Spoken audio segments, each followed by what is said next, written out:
Hey, what is going on, everyone? It is David Palmer, the Leo King, and Brian Scarborough, Fixed Air Moon, here for Spiritual Daddy here on episode 2. And today is July 18th of 2022. What is going on, Mr. Brian? How are you doing out there? I'm doing fantastic out here. It's another week, another day. Going to talk about some stuff that might trigger some people, might make some people laugh. It's going to be a good time. I'm excited. You feeling like a spiritual daddy? I was this weekend. I wore a nice outfit. Felt real Capricorn. Felt super spiritual daddy-ish? I felt real daddy, you know. Had the chains, had the jacket, wore some nice pants. Felt good. Yeah, I'm feeling pretty daddy right now, straight up. Okay, good. Well, we got quite an interesting show for tonight. I mean, all the subjects that we've come up with, I think, are really good, especially for like these times that we're in. And I don't know, some of the stuff that's been going on. Looks like we are live, of course, on my YouTube, the Leo King, and on High Vibe TV. So make sure that you do that. But you know, tonight we're going to be talking first about that divine masculine energy that's under attack. And we're going to talk about first dates. And then how do you understand or how to spot dark feminine energy? Solid topics. So to start off with, the divine masculine being under attack, how do you feel that, number one? Yeah, I would say like overall in the collective, I do feel that. But in my life, not so much. I'm not really under attack these days. But this show is only episode 2, so you never know when some attacks could show up. But yeah, overall, like in the collective, I definitely see that there's a lot of attacks. There's a lot of projection on what the divine masculine should look like, act like, be like. Is it one size fits all? I don't know. I wonder. Like, or is there multiple ways to exert a masculine presence, to lead by example, or to just be in a masculine presence or energy yourself? There's a lot of like kind of by the book stuff going on, like, and if it's not by the book, it's not right, or it's almost like the stuff that's by the book is actually not what people actually want. Do you feel that way? Yeah, I would say that I feel that way. I think that, you know, a lot of stuff right now that, you know, it's even taught about in divine masculine and feminine energy, especially like the feminine energy being very, you know, comforting, and it's the yin and the yang, really. Mm-hmm. Right? And to be more yin feminine and more yang masculine, right? But it's like there's this attack on being very yang now, especially as a guy. But it's really interesting that it's like, okay, if a woman's being more yang. And I understand that. I understand that there's been so much repression on women for thousands of years. Yes. So, but I just think that it's like one of those things where it's like, well, the more that you keep, you know, attacking any divine masculine energy, or even just a man trying to be a man, that's creating an imbalance, which that's what happens though. Like that's what's part of, I think, the changing of ages. Mm-hmm. And especially when Regulus went into Virgo in 2012, like that's a feminine sign. So when the star Regulus, which is very Leoine, very regal and very masculine, moved into Virgo, you know, it's definitely the rise of women, and it's a good thing. But it shouldn't come at the cost of pushing men down. Like there's very small amount of really stupid, elite style, fucked up masculine out there that's really done a bad job, and people are buying into the bleeding that into that every man's got that in them or something. Right. I think that's interesting you bring up Regulus. I think that's a good point with that energy shifting for all of us in our consciousness to that feminine energy, but also the age we're in, right? We're finishing up the age of Pisces here, getting ready for the age of Aquarius. And it's interesting that in the feminine sign of Pisces, what we really saw, especially in the early part of it, was like this overly masculine presence where the feminine was actually suppressed. But now we're kind of seeing a flipped to where the feminine's had enough, which I totally understand, but it's almost like a push on that end to really take it to the next level. It is kind of chaotic in a sense, but that does bring order. So I think we're like at a place where we're definitely getting so much better, because I see it on all sides. Like I see feminine energy that's being so feminine, so beautiful and so receptive, and I see masculine energy that's leading and being supportive. But then, like you said, when you look at the elite, or when you look at the, you know, whether it's just the people that the media shows, or like these high, you know, public figures, you don't often see it. Right. But in your own personal life, I think you can see that there is a balance that's taking place. So I think trying to, you know, negate what you see outside of yourself and really set like your own sort of spiritual boundaries for how much you want to receive, how much you want to take in, what feels right to you, and then also what really, you know, you're attracted to when it comes to masculine energy. Do you want someone that actually wants to take control? Do you want someone that's taking the lead role? I hear a lot of women say it, but do they really want it in the end? What do you think? Well, I think that actually brings up an interesting slide here that I'm going to go into, which definitely I would say, well, I'm going to edit it a little bit. I'm going to come back to me here. That, you know, you can look at actually what women are saying out there, and like what are the top 15 things that women want right now. And it's interesting that it changes depending on which site you're using. But like if you use Psychology Today, which I'm about to show, like it's almost like they want more of a feminine man now. And it reminds me of, I don't know if you ever saw the movie. It's a really good fucking movie. And it represents really, I think, the worst that a man could ever be, which is Natural Born Killers. Have you ever seen that movie? Yeah.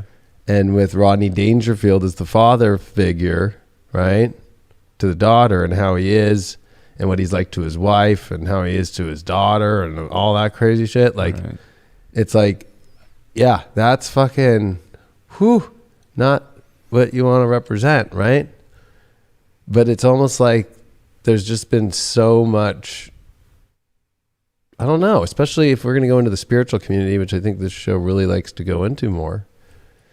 It's really weird on how we go to festivals, and I've been DJing for fucking 13 plus years on the circuit. And it's really weird to see guys, be more followers of like, well, what is that guy doing? He's wearing this kind of thing, so I'm going to do it. Or like, there just becomes kind of like this, like, the more that you try and lead, you get hated on as a man now from other people. And then the women, it's weird though. There's a small amount of women who see it in a good way, but it's usually this more collected group. And I'm going to be honest with you, it's all the ones that are really ugly that hate on the masculine being the masculine the most. And then the ones that are super feminine and beautiful, like, tend to like it. And that brings up an interesting question, which I don't see in anything, is, does looks have something to do with this issue? I think so. Why would you think so? Oh, that's the wrong. Because a really masculine man is going to know what he wants. Whether that's looks, whatever you want to categorize it as. A masculine man is going to say, I want that. This is my goals. This is what I'm out to achieve, or whatever that road is. And if it is looks, then, you know, that might take that feminine energy out of the picture, and that in itself could cause hurt feelings, right? Or feelings like, you know, well, that's toxic masculinity because he should want me, or, you know, we're all one in that sense. So I don't know. I kind of look at it as an interesting place, because I think we're all susceptible to getting feelings hurt or not getting what we want. In a sense, a strong masculine energy knows what it wants, knows what it's going after. So you either respect that in a sense that you're into that energy, leading the way and knowing its direction, and maybe not getting what you want, or I guess, taking that energy out in a negative way towards that energy because maybe they're hurtful. But that's where I think the masculine needs to also be respectful, whether even if it is defined and it knows what it wants about looks or attraction or what it's attracted to. It doesn't need to put energy down at the same time that maybe it isn't attracted to. Just accepting that the attraction's not there both ways. Right. I mean, so let's look at this article because I feel like it was just one that I popped up randomly. It's like, so this is from Psychology Today. 15 things women want from the men in their lives. And yes, this list absolutely includes good sex between partners. Women need men in their lives to be the feminist allies who want to see them succeed. I mean, I agree with all this stuff. But like, let's go to, of course, traits of moral integrity. But number one, so are they doing it off? So it's like, okay, here's 15 things, but they're like putting it in like a weird way. So I guess open communication. Okay, like that's something that I don't think is a divine masculine or feminine thing. I think that's both. Honesty is another make or break trait. Like, what? So, like, does that make sense? It's like a lot of these things are so crazy. So it's like, okay. There was one that we had just looked at though. What women want men to know. What women want in a man. According to science. Ooh, science. Asking the right questions. Oh. See, that seems more deeper than, I just want a guy who's honest and who can communicate. Yeah. Like, I kind of feel like that's kind of like a weird... that's more like I want them to direct conversation where I want it to go. Correct. So it's kind of one of those things that are like, oh, okay, like, that's really how you want it? Oh, they don't let me adjust that to show video in the middle, but I think it's interesting, though. I think you can push the GFX 2. I know, but it's set up to the remote, not camera, and I can't change that from here. I have to go over there. But so asking the right questions, hot or not. Here we go. This is exactly what I think my big question is, and I know that it might be a weird thing to bring up, but when it comes to what's going on right now in the world, I think that a lot of it is one. Does actual, because I've noticed this as being a DJ. It's like, number one, being a DJ, let's just say women that are not good looking don't like strong energy. And even guys who are like overweight and ugly. I just got attacked like 2 days ago from some guy trying to say it looked like Hunter Biden. And I'm like, dude, we're a patriot. He's like a fellow like patriot. And then he blocked me.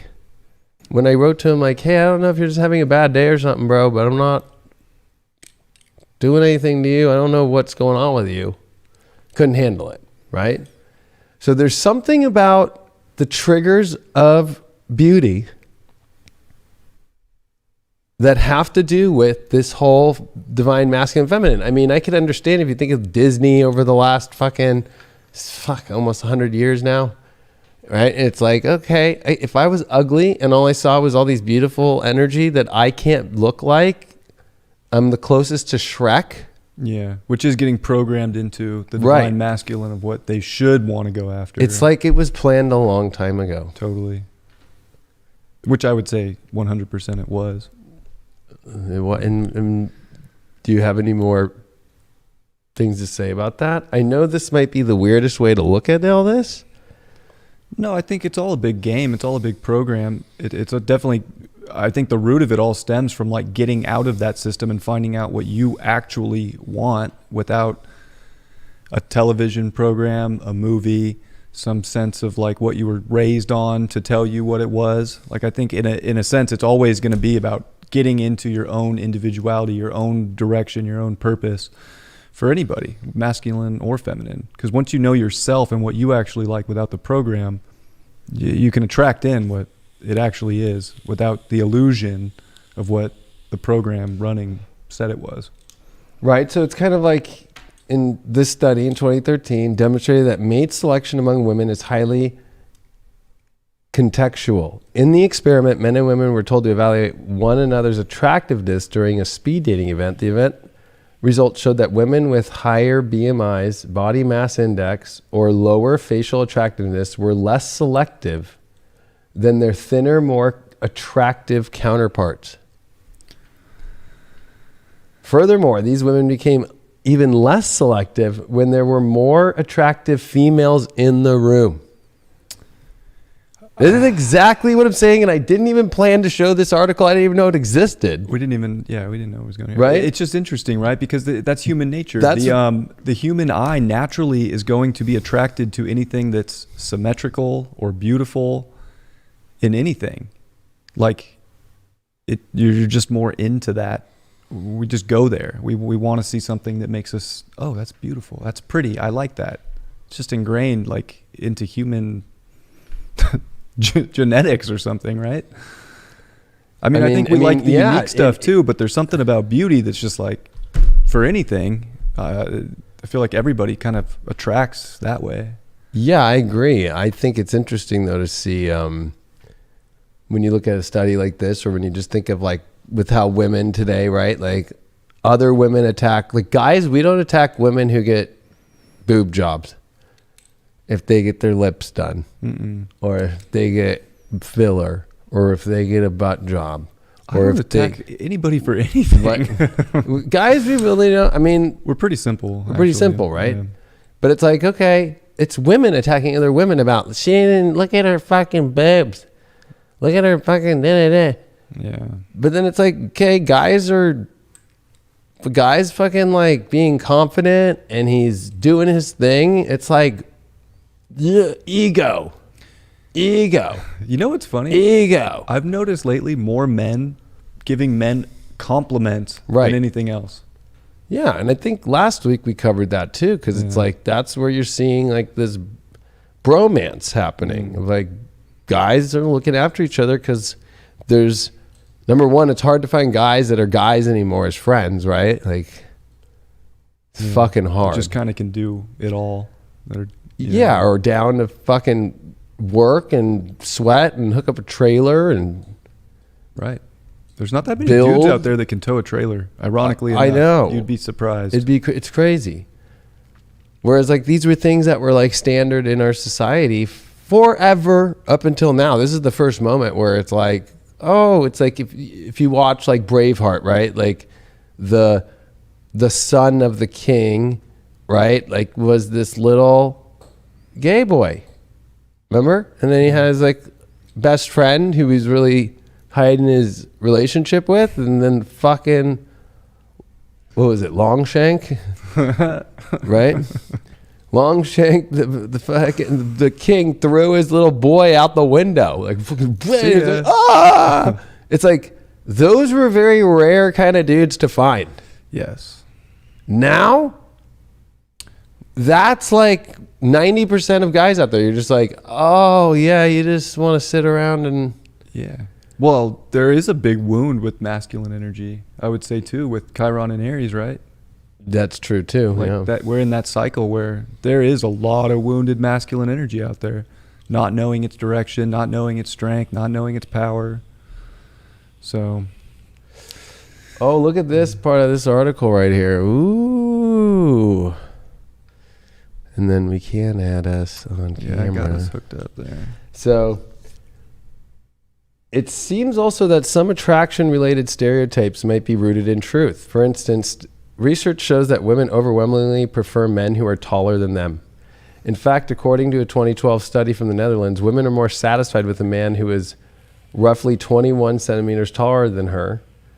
Conversely, men are far more comfortable when they are at least 8 centimeters taller than their partner. So there's something to say about definitely a lot of the physical attributes of things Hey, it's a physical world we live in. Like, well, and women are frequently stereotyped as only going for rich guys, or guys who have a lot of special, like, I guess cash, but not cash, like cash, like cash, meaning they have a lot of stuff in their backdrop. mm-hmm. Though not explicitly true, there is actually quite a bit of scientific evidence to support the assertion. For instance, 2007 study noted that above found that women are far more likely to judge a man based off his perceived status and income. But if you notice, these are all 2012, 2013, and this is all like 9 years ago. I feel like this is all like gone. Like if they were to redo this now, I think that there's like women who are afraid to do this. And I think the number one thing that women are afraid of is like, they're like, well, if a guy's really like established as kind of an alpha, right? So like there's this whole alpha beta debate, right? Mm-hmm. As being a guy, it's like women kind of want betas because I don't know, they're not going to fucking stand up and say something, or they're not going to, they're easy plays. Yeah, and I would say, like, kind of piggybacking off last week when we were talking about Lilith and Isis, I think that there is a strong rise in that energy in the feminine right now, and I would say that energy would be kind of like you said, a succubus last week to a beta male, because you can still get the masculine sort of honeydew, if you will, out of them without a fight getting put up, without them having their own direction, so you can be the director kind of in charge. And I mean, there's definitely women out there that are down for that. They want to wear the pants in some sense in a relationship and call the shots, which to me isn't a very feminine trait. But that's the thing, is if a masculine energy is not being masculine, then the feminine almost like might feel like it naturally has to step up to that place. So it's not even really the feminine's problem. It's not anybody's problem, but the dynamic is that like the polarity shifts naturally. To where maybe the feminine feels like it has to be the masculine because there isn't a masculine. But why is the attraction there? Or is the attraction there? Or is it just being used for something? Whether it be money, whether it be status, just someone to sit next to. I don't know, personally, what the motives are. But as an observation, that seems to be something I've noticed. Well, here's somewhat of a newer article that kind of maybe puts things into context a little bit better, is that one, women who have fear of being attacked are driven into the arms of men like this. They're driven into the arms of muscular alpha males, a new study found. The fear of being mugged, raped, or sexually assaulted sees women being attracted to hunks. Previous studies suggested women who grew up in high crime areas find dominant men more attractive, perhaps because of the perceived protection their man can offer. It reminds me of in The Wedding Crashers, right? In the images we could show, like, it's kind of like, you know, there's that whole thing where, you know, Vince Vaughn automatically fucking finds his girl right away, right? Like, falls in love. And then there's that whole scene where they go there and then they get caught, right? She doesn't care. She's like, I don't give a fuck. I love you. You're amazing. And like, that's the kind of like feminine that's just like attracted, like, you're fucking an alpha male, however it was, and accepting it, right? But then there's that whole, like, you know, and it reminds me of like how Owen Wilson's trying to fall in love with Claire in that movie, who happens to be with fucking Bradley Cooper, who's definitely a beta, who makes otter noises, acts like he's hard on the football field. Crab cakes and football, right? Yeah, baby. exactly, right? Like this guy, right? Like, so it's like she's never been in a scary situation ever in her life before, so she's gonna pick the fucking most easiest thing that's just like, whatever, even though he treats her like shit the whole time, right? Which often comes with that sort of masculine presence. Totally. And I feel like, you know, if this movie were to have been released today, most people would think, oh, it's a horrible movie. I can't believe that movie exists. Yeah, probably. And this is like one of my favorite movies. It was like one of the... it's such a good movie, especially about love. And even the end is such a great story about love, right? I know. And I think it shows, too, that there's a level of masculine that doesn't have to be the football player, the big buff guy. It's the charisma. Yes. Just built into whoever you are, whatever you look like. Like Vince Vaughn's not a big muscular, like tough guy, but he's funny and has charisma. So like, she was into it. She has to make that choice at the end when Vince Vaughn finally gets married. She has to make that choice whether she's going to be, she's like, am I going to stay with my piece of shit, or am I going to finally just take the leap and the chance with Owen Wilson at the middle of the wedding? And if you remember in that movie, for the 30 minutes before this scene, she's asking her dad, like, well, why is my sister getting married so fast? He's like, she knows what she wants, right? And then she's always like, I don't know, I could have this plant, and I could have that plant, and I could have this plant. So she also doesn't think she's as hot as her own sister. Right. That's the deeper part. It's the self-worth. It's the self-worth. Yeah. So the lower the self-worth, like she's attacking even her sister in a way, like, I can't believe she's going to fall in love fast and get married quick. And she's going through the stalled out, wedding whole process because she knows there's something wrong inside. And let's be honest, fucking everybody fell in love with her in this movie because she was wild, fun, and fucking loved the whole. She was crazy. She's crazy in the best way. In the best way. Like, and I feel like this is what a male is looking for in a woman. We're not looking for the fucking I gotta sit and I don't really know what I want and I just right, when she's just this is what the divine masculine's looking for, and that's the divine feminine energy of just wanting to be the feminine. Yeah, and she just wanted to please that man the entire movie. I mean, but it's crazy though because they were both crazy about each other in the beginning. Then he got a little scared. We got a little scared, and that's where I think that kind of comes in though, is like when which I don't blame him. That got a little crazy. When something's too good to be true for a guy, it scares us. Yeah, because we're actually used to it. Oh, we lost the signal there. Yeah, it becomes to where you're like, it becomes like, wait, what? Yeah, it can become a little like, you hit that point where you're like, I didn't know it was going to get here so fast. Right. But I think that's kind of where we're at right now in society, unfortunately, is we're at a place to where, being that alpha male or even just being a masculine right now is being attacked in a lot of different forms, right? Like if you're like, I have a fuck Biden sticker on my truck and actually every single everything vehicle. You own. And I have the loudest vehicles that you can buy. And there's something going around like that's not good anymore. Like women are like, ugh, can you just be driving a Prius? Right? So it's like, what happened to, I think movies are a good example of like where we're at in society, right? Look at the movies today. You don't see like the masculine man anymore. They even make the superheroes now super like beta.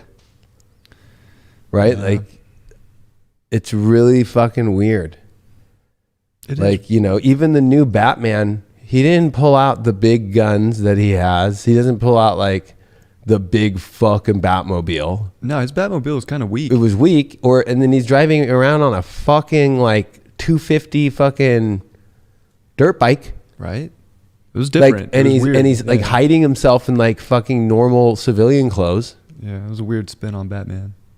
And that's how though. It's kind of like, if you just like think of the 70s and you think of like Dazed and Confused and you think of like, being the bad boy a little bit was what the girls wanted.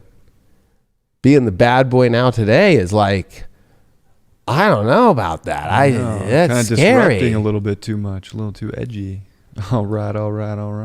Yeah, if you're a little bit too all right, it's like fuck, And that I think kind of bleeds into first dates, right? It's kind of like, is there anything as a first date? What if you find somebody and it's just kabang and the first date is really just the full integration? Like in Wedding Crashers is a good example. Like right. There was no first date. They met at the event and they just hit it off.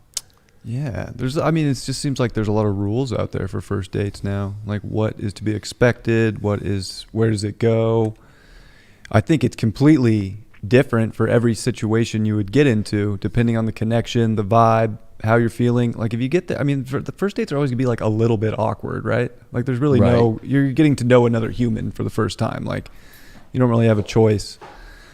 There's gonna be a moment or two where it's like, oh, feeling out the situation.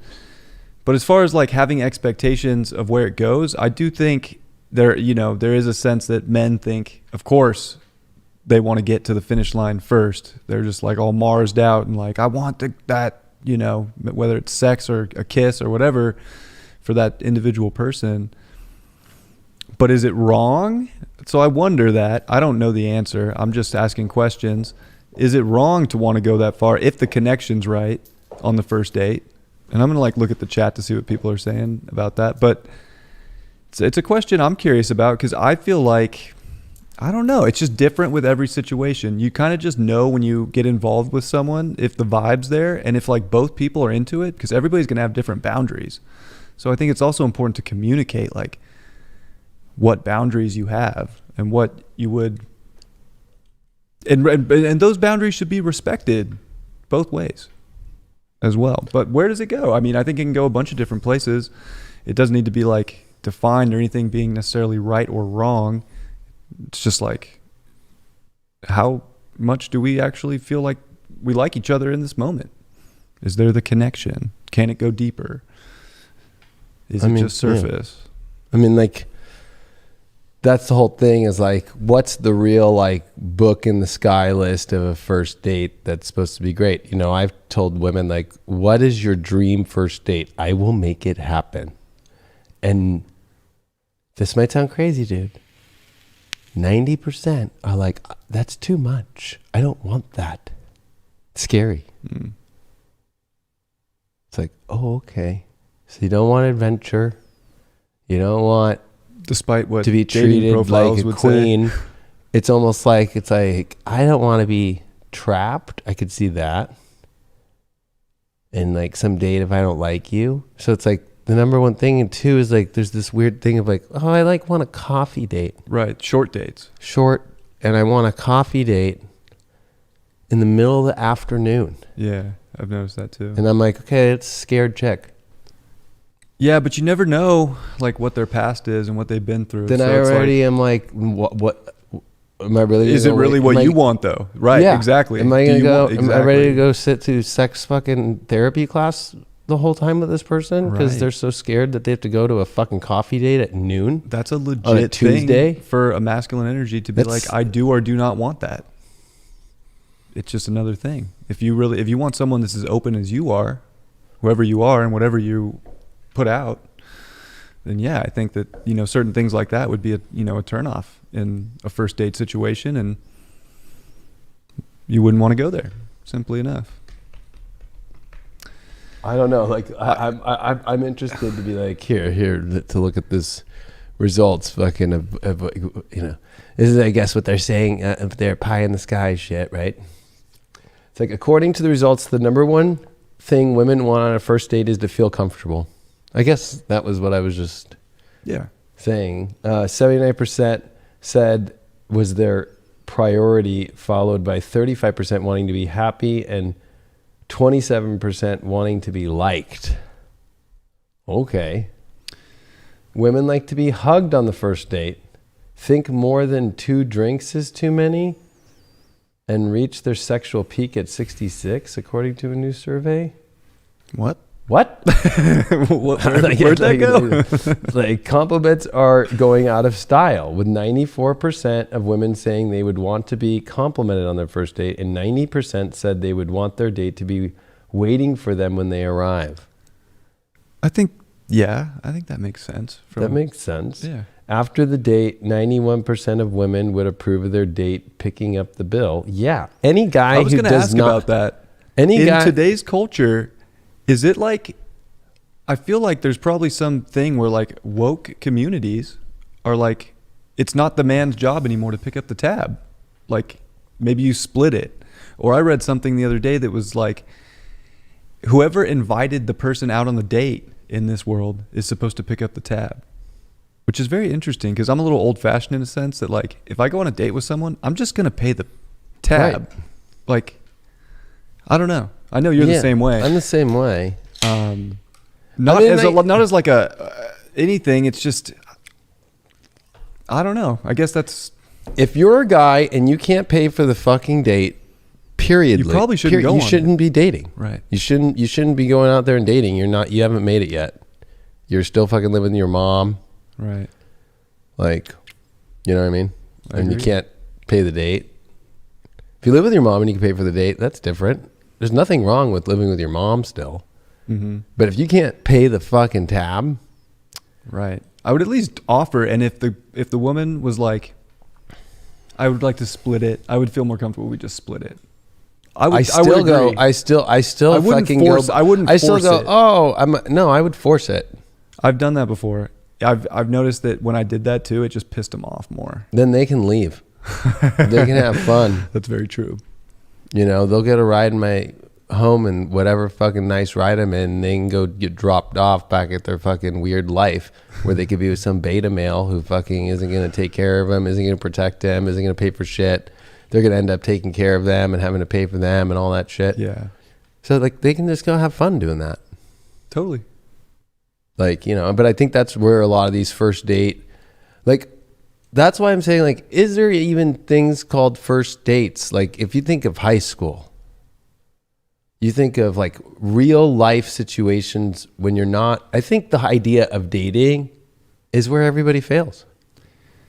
Because the idea of just falling in love and just naturally things happening is the most natural way. If you look at your first girlfriend, it wasn't like you went on a first date with your first fucking girlfriend.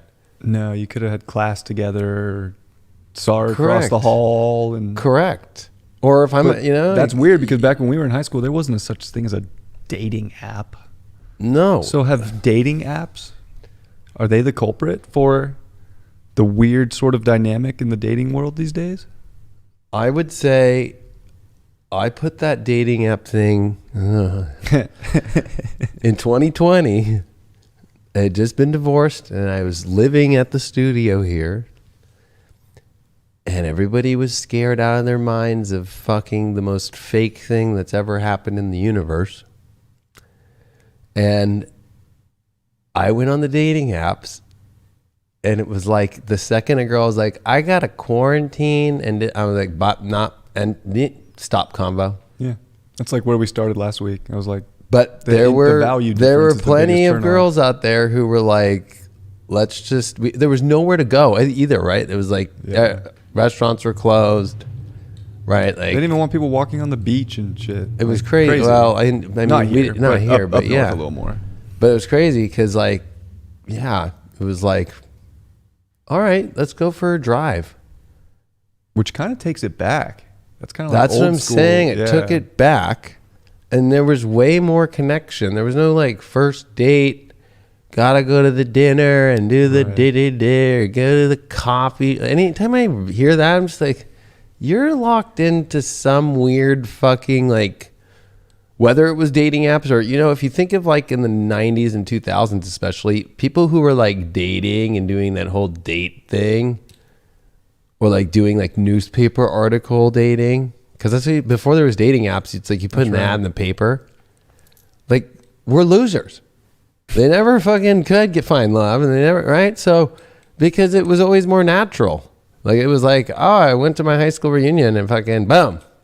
Or I went out and I was having fun. I met this person and fucking, they never left. We haven't left the rest of our lives. Like there's like, I feel like that's what's missing is like everybody's thinking of like, we need to go on some first date, and like the idea of like chivalry should not be lost. I agree. But like going out on a walk and being chivalrous, or going out and doing an adventure or doing something is a lot more. I think the faster you can see the deeper parts of somebody, the better. I think the whole elongated, like, take forever until I find out that you fucking have a weird thing where you can't brush your teeth in front of me. Right. Or you get afraid to go pee I'm so that you have to attracted go you have to openness. go to the farthest bathroom away in the fucking house because you're too afraid of having your tinkle fucking in the water be heard? Turning the sink on. Like all that kind of shit. Like, you know what I mean? Yeah. Like the faster you can get to understanding those things, the better. I But agree. there's a lot of people who, you know. Yeah, I'm super attracted to openness. Like, I don't necessarily want to try and like pry through a door to get everything out. Like, I like when everything's just kind of open and flowing and it just happens naturally. I was gonna mention something. Someone comment says, "Oh, you guys are too young." Okay, I'm gonna be 38 Saturday, so I don't know what too young is, and it comes when you're older. I don't know. Fucking I've been married twice. yeah. Brian's I've been married in a lot of twice. I've been married relationships. like fucking. I'm gonna be 38. He's fucking. What do you mean 30? I'm gonna Fucking be 33 at the end of the year. Yeah. So I mean, like, how much older? Like 60? You know what I mean? Like, what the fuck? Like, I don't. I mean, what were we too young when we were 18 to date, or just too young to be on a show talking about it? Maybe. I don't know. I wouldn't say we're professionals. I would say we're just having a conversation and talking about things. And I don't think there's an age limit to that personally. Maybe that's just me. No, and I think another way to look at it is like the celebrity culture over the years, and whether it was the gossip mags that turned into like the 17 articles, and like even the Kardashians and all that stuff. Like, too many women are watching this shit and then like basing it off these fake created scenarios. Like the idea that, like, even if you look at right now, like Megan Fox, right, and how she gets married to, I'm sorry, but Machine Gun Kelly is the fucking most biggest joke of a fucking band ever. Is he even a band? What is he? Is he a rapper? I don't even know what he is, I don't but, know either. but you know, right? Okay. But like the idea like is like that's how she fucking got her fucking industry back, and that's what gave him validity, which he needed bad. Yeah. Right? That's why they're together. It's all set up. I know people want to believe in all that shit, but being in Hollywood and being in reality and being in gossip mags and being in all that and having that background, I guess I'm not old enough since I was in all that shit. I guess you could say the same Shit. about what Travis Barker. You know what I and, mean? Exactly. Khloe Kardashian. Exactly. Like, look at that whole scenario. Right. Do you think that's not set up? Obviously. It's extremely set up. Or Justin Bieber. That's a weird situation right now. And I think, you know, like if you think of like, okay, like their weird setup and their weird issue, like you want to talk about too young, like too young to have one of them have a stroke and the other one to have full paralysis on his face. Crazy. And everybody's just acting like it's normal. That's the crazy stuff that's going on in the world. The fact that he won't say something shows how beta he is. He acts all godly. He acts all this shit, but he doesn't have the balls to call out whatever the fuck's going on. Well, I think or just that like his most wife of them, they're paid or they're, you know, under some control where maybe MK Ultra kind of stuff. I don't know, but there's like a contract signed somewhere. Of course. Either in ink or just in, you know, dark energy around a lot of that stuff that's going on. I know, but still not the balls to even go against that contract and fucking speak up. Too sold to it. Wow. I don't know. But I think that, you know, women look at like these as like examples, or like there was a picture of Kim Kardashian and her kid fucking in these weird fucking outfits recently, and they looked super demonic. And a lot of people agreed with me, and some people did not with me, of course. And it's like, it's hard for people to not see, like, these are propped up. The fact that the photographers are there from Getty Images, the fact that like it's all set, literally set up. Straight up. And so the idea of relationships and like what rap songs today are fucking putting out there as a masculine, defining as a masculine is by like what color Lamborghini you have. Mm-hmm. And, you know, it's only like G-Eazy who's actually like talking about like, you better stroke it with two hands and shit. Like, you know, it's like, you know, the other guys though, is like, that whole hip hop thing, it used to be like how to lift a woman up and like actually like Biggie, right? Like actually producing women and putting them out there and showing that they could be fucking hardcore. Like that was a real man. That was a real guy. Like even Tupac, like another example of a real man, and talking about the struggle and the realness and fucking don't get fucking caught up in the wrong places and don't do the, you know what I mean? It's more about the game now that's rapped about. Whether it's drugs or women, it's a game. It's a fake game. A fake game, but a game nonetheless, and that seems to be what sells. But I mean, we're at a point too where it's almost like you put a good beat behind anything and people will listen to it on the radio. You can say whatever they want, which is part of the programming, in my opinion. Getting people hyper fixated on this game that isn't reality for 99.9% of the population. I think you bring up a good point though about the dating app thing and how it probably is kind of a stem to a lot of this weird shit that goes into the whole idea of the masculine and the feminine too, of like what their role should be, and like really narrowing it down to this like one kind of way that it should be love. Like it should be like, you need to go on a date and then it's better be a good date, and then you need to stay in contact with the person, even though we're promoting for you to stay on the app and keep looking at new people. Right. So yeah, right. So like you'll get your match, you'll get your date, but they'll somehow you'll get a match on the date.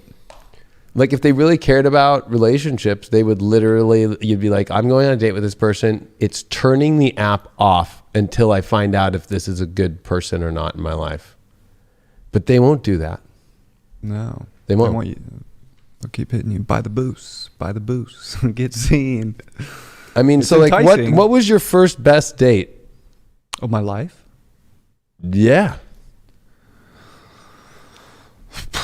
The best first date of my life. Wow. I don't know if I have an answer for that on the spot right now.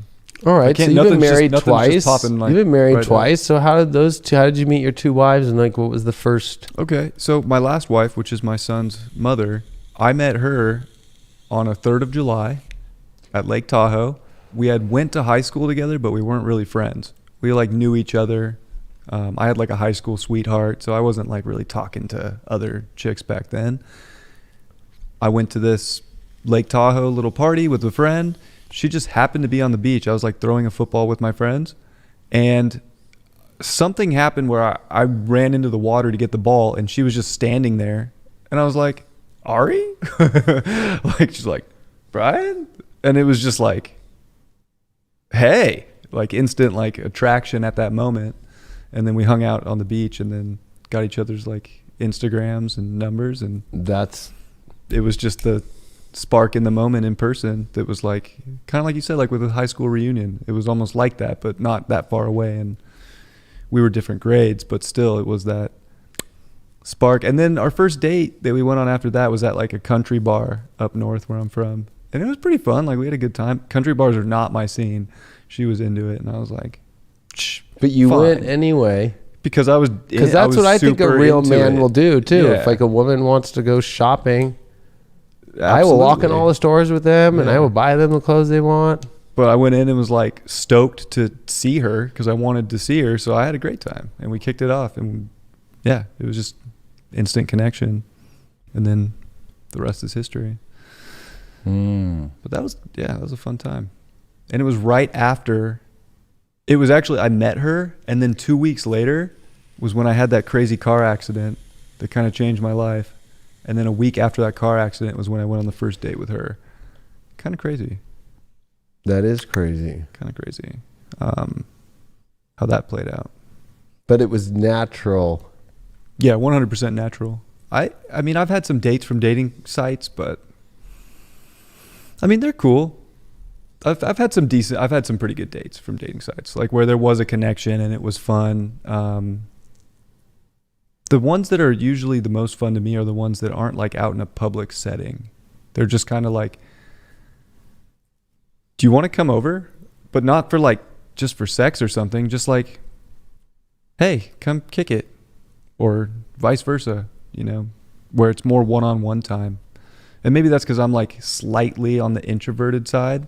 I'm probably like 49 or 51 introvert, like 51 extrovert.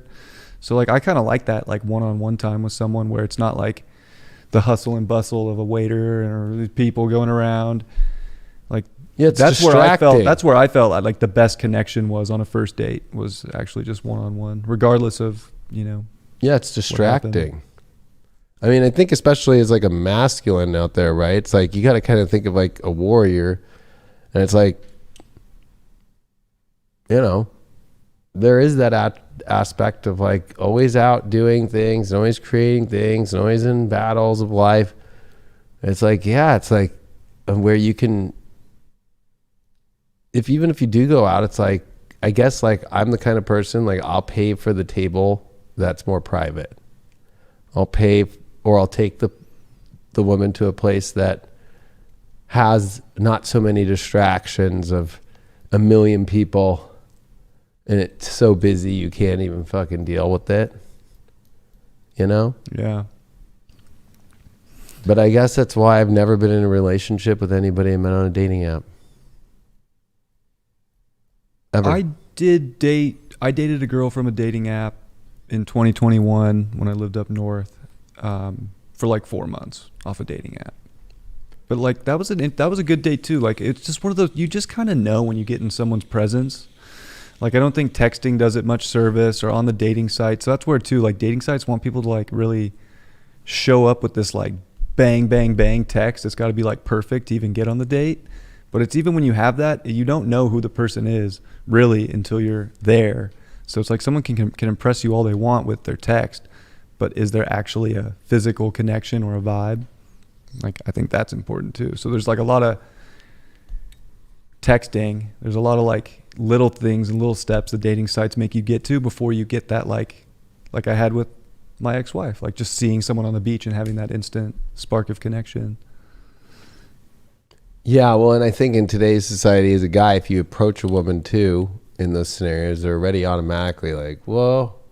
And then there's a lot of women out there who even like say they're engaged but won't be wearing an engagement ring. It's really weird. I've heard women even say that all the time just because they don't want to talk to men at that time. Right.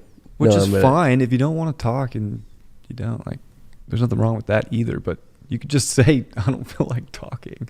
But I guess some dudes don't take well to that. No, because I think a lot of it is like they usually have a guy they're kind of dating who they're afraid to get out of the fucking toxic relationship with. And if that guy finds out that they're talking to anybody else, they'll get their ass beat.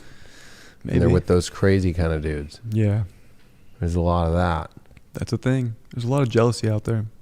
And I think that after what last night happened here, where there was a stalker. What a weird situation that was. That was Brian's first situation here at the studios with a stalker. Yeah. Poor Craig, because I showed that woman because she had texted, found my phone number somehow online. Mm-hmm. Who knows, paid for it. And I'm like, you're not the first one. And I sent her like 7 Ring doorbells. I'm like, same thing. You're not my twin. Sorry. Right? And it's like that women who are in rescue, I need rescuing. I need to get out of this relationship, and you're the savior for me. Red flag is the biggest. Last week was about red flags. To me, it's beyond red flag. Like it's like men should never be rescuing women, and women should never be looking to be rescued.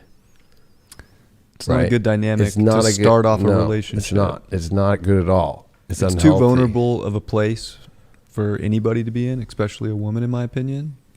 And trying to like start something with a man when you're that vulnerable and kind of not all together, don't have everything dialed up within yourself, you're just kind of like setting yourself up for another situation that's going to put you in a need to be saving situation. You're not there yet, and within yourself, you're not there yet mentally clear on what your life is supposed to be like. You were just so worried about getting out of a situation or being helped up from one. I'm sure it could work depending on the situation, but not one I want to take on personally. No. I mean, especially when there's that whole, like, all my stuff, I'm going to draw. Like, that girl last night expected me to take her in with all of her stuff. Don't even know who she is. 2 suitcases with her. Don't even know who she is. And then her ex-boyfriend's out there on the street dumping her off. That was a trip. It was a trip. Not even knowing who she is. And I'm like, I don't even want to get to know who you are. It's not a good first impression. No. I think first impressions are pretty important. It's the most unattractive thing in the world. I mean, if you think about it as a guy, right? You want me to take you in with everything that you got, and because you have nowhere to go. Yeah, I mean, that's a step so far. I don't even really want to try and get involved with someone who just got out of a relationship. No. Like, that energy is not ideal either. No, I dated somebody and they had just got out of like a 7-year relationship last year. And it was like, oh, I got to go get the mail from them and continue the who knows how long combos and weird shit and trying to rehash things out. And that's going backwards. Yeah. Preferably, like, each person should have a pretty fresh slate. When you're going into a fresh relationship. Yeah, I agree. But I think that... I mean, there can be exceptions, I think, to everything in life. I don't think everything's just carved in stone, but ideally, for myself, I'd rather not get into that situation. Yeah, I think it's, especially if you're married, like if you're married, it's a little different. Like if you're going through a divorce or something. But that's like one of those things too, where it's like, is their divorce paper signed, or is it? People say they're divorced, and it's like you haven't signed the fucking papers yet. That process drags out, right? But I feel like then there's that other part of it where it's like, okay, like girls who are afraid to fucking fully move on and sit on the fence, so they're out of the relationship, but they're still in it, right? And then they're like, oh, I'll find somebody, and then that's when I'll fully cut it. It's like I have one. They don't realize they still have one foot in a pool and the other foot out. And then they think, oh, yeah, I'm just going to go. And then you don't think the residual water from the pool you're in is going to come into this new pool? Mm-hmm. And it's going to come in. And that's never healthy. It's not. There's a lot of unhealthy things that go on in relationships. One of them, kind of changing the subject, but is like conversations with the opposite sex or having friends of the other sex. What do you think about that? Do you think that's something that is an issue in dating these days? Like, women don't want their men talking to other women, and men don't want their women talking to other men. I think that's weird, especially, I mean, being an astrologer, it's 90% women. So right. Most of the people that are watching the show are women. Like going to spiritual conferences, it's like 90% women. It's right. Like, right? So it's like, that's going to happen. But I think it's just like, it's fucking weird when people start getting controlling on who you should talk to. Or there's even, I hear it from a lot of women, how many guys tell them what they should wear. Yeah. I'm like, I don't even know what that would feel like to even be that way, right? Like, I'm down to help a girl pick an outfit out if she wants. Right. Which looks better on me, babe? Yeah. I will tell you which one I think looks better. But to be like, you're wearing this. Or you're not wearing this. You're not. It's too sexy. Right. Because you're advertising to. No, I totally support women looking beautiful. Yeah, I would never even consider. I want the hottest girl in the world. So go be the hottest girl in the world, please. If anything, if I were to say what you should be wearing, keep wearing the hot shit. Right. Like fucking I fall there. Go try and fucking look all fucking like you don't know fucking, you know what I mean? Like stop trying to hide yourself. Right. Right? But it's crazy how many women are with dudes who are like, I can't believe you're gonna wear that. I know. I don't know. That's where just the controlling dynamic of relationships is such a turnoff to me. Anytime, whether it's coming at me or when I see it elsewhere, because I have no interest in telling somebody what they should do with their life. Ideally, it's like I fell in love with you, or I am so into you because of exactly what you're doing. I would never try to change that. That's what I was into. But I think maybe there's an insecurity out there that if I was into it, someone else is into it, which, yeah, duh, probably. So don't do that anymore. Now that I got it, cuff it up, lock it up, throw away the key. I don't know. So here's an article that just kind of blows my mind right now. I really don't know what to say about it yet. Like, I'm just like, wait, what? Too much talking was an indication of bad sex, turning off 82% of singles, and bad kissing put off 62%. I agree with the bad kissing, but I don't know. I think dirty talk's hot. Yeah. And if a girl can't dirty talk, then I'm like, well, okay. Single women have their best sex at 66 years old. That is a crazy. Where's the Where fact the checkers? fuck is on the? Yeah, where's the fact? And then men are just slightly younger at 64. I don't know about that. I don't know about that either. But the feel reasons like for this are 50-year-olds taking the unclear. blue pill. It sounds like Fauci got a hold of these numbers. Americans have long overdue conversations about people's diverse sexual lives, respect, pleasure, and consent. Gender studies endowed professor and research scientist this Justin Garcia, I don't think has had sex in fucking his whole life. Singles of all ages, races, ethnicities, genders report that enthusiastic, caring, and communicative partner are the key ingredients for a pleasurable sexual experience. No pheromone talking, no. So caring, somebody could be enthusiastic, caring, and communicative and be disgusting, and they're saying, oh, that's a pleasurable experience. I'm sorry, but I don't know. I look at the pheromones. I'll look at the Mars and be like, okay, in the soul, right? This is how we're gonna go into this. Like that's fucking weird. I found that extremely weird. That was a weird article.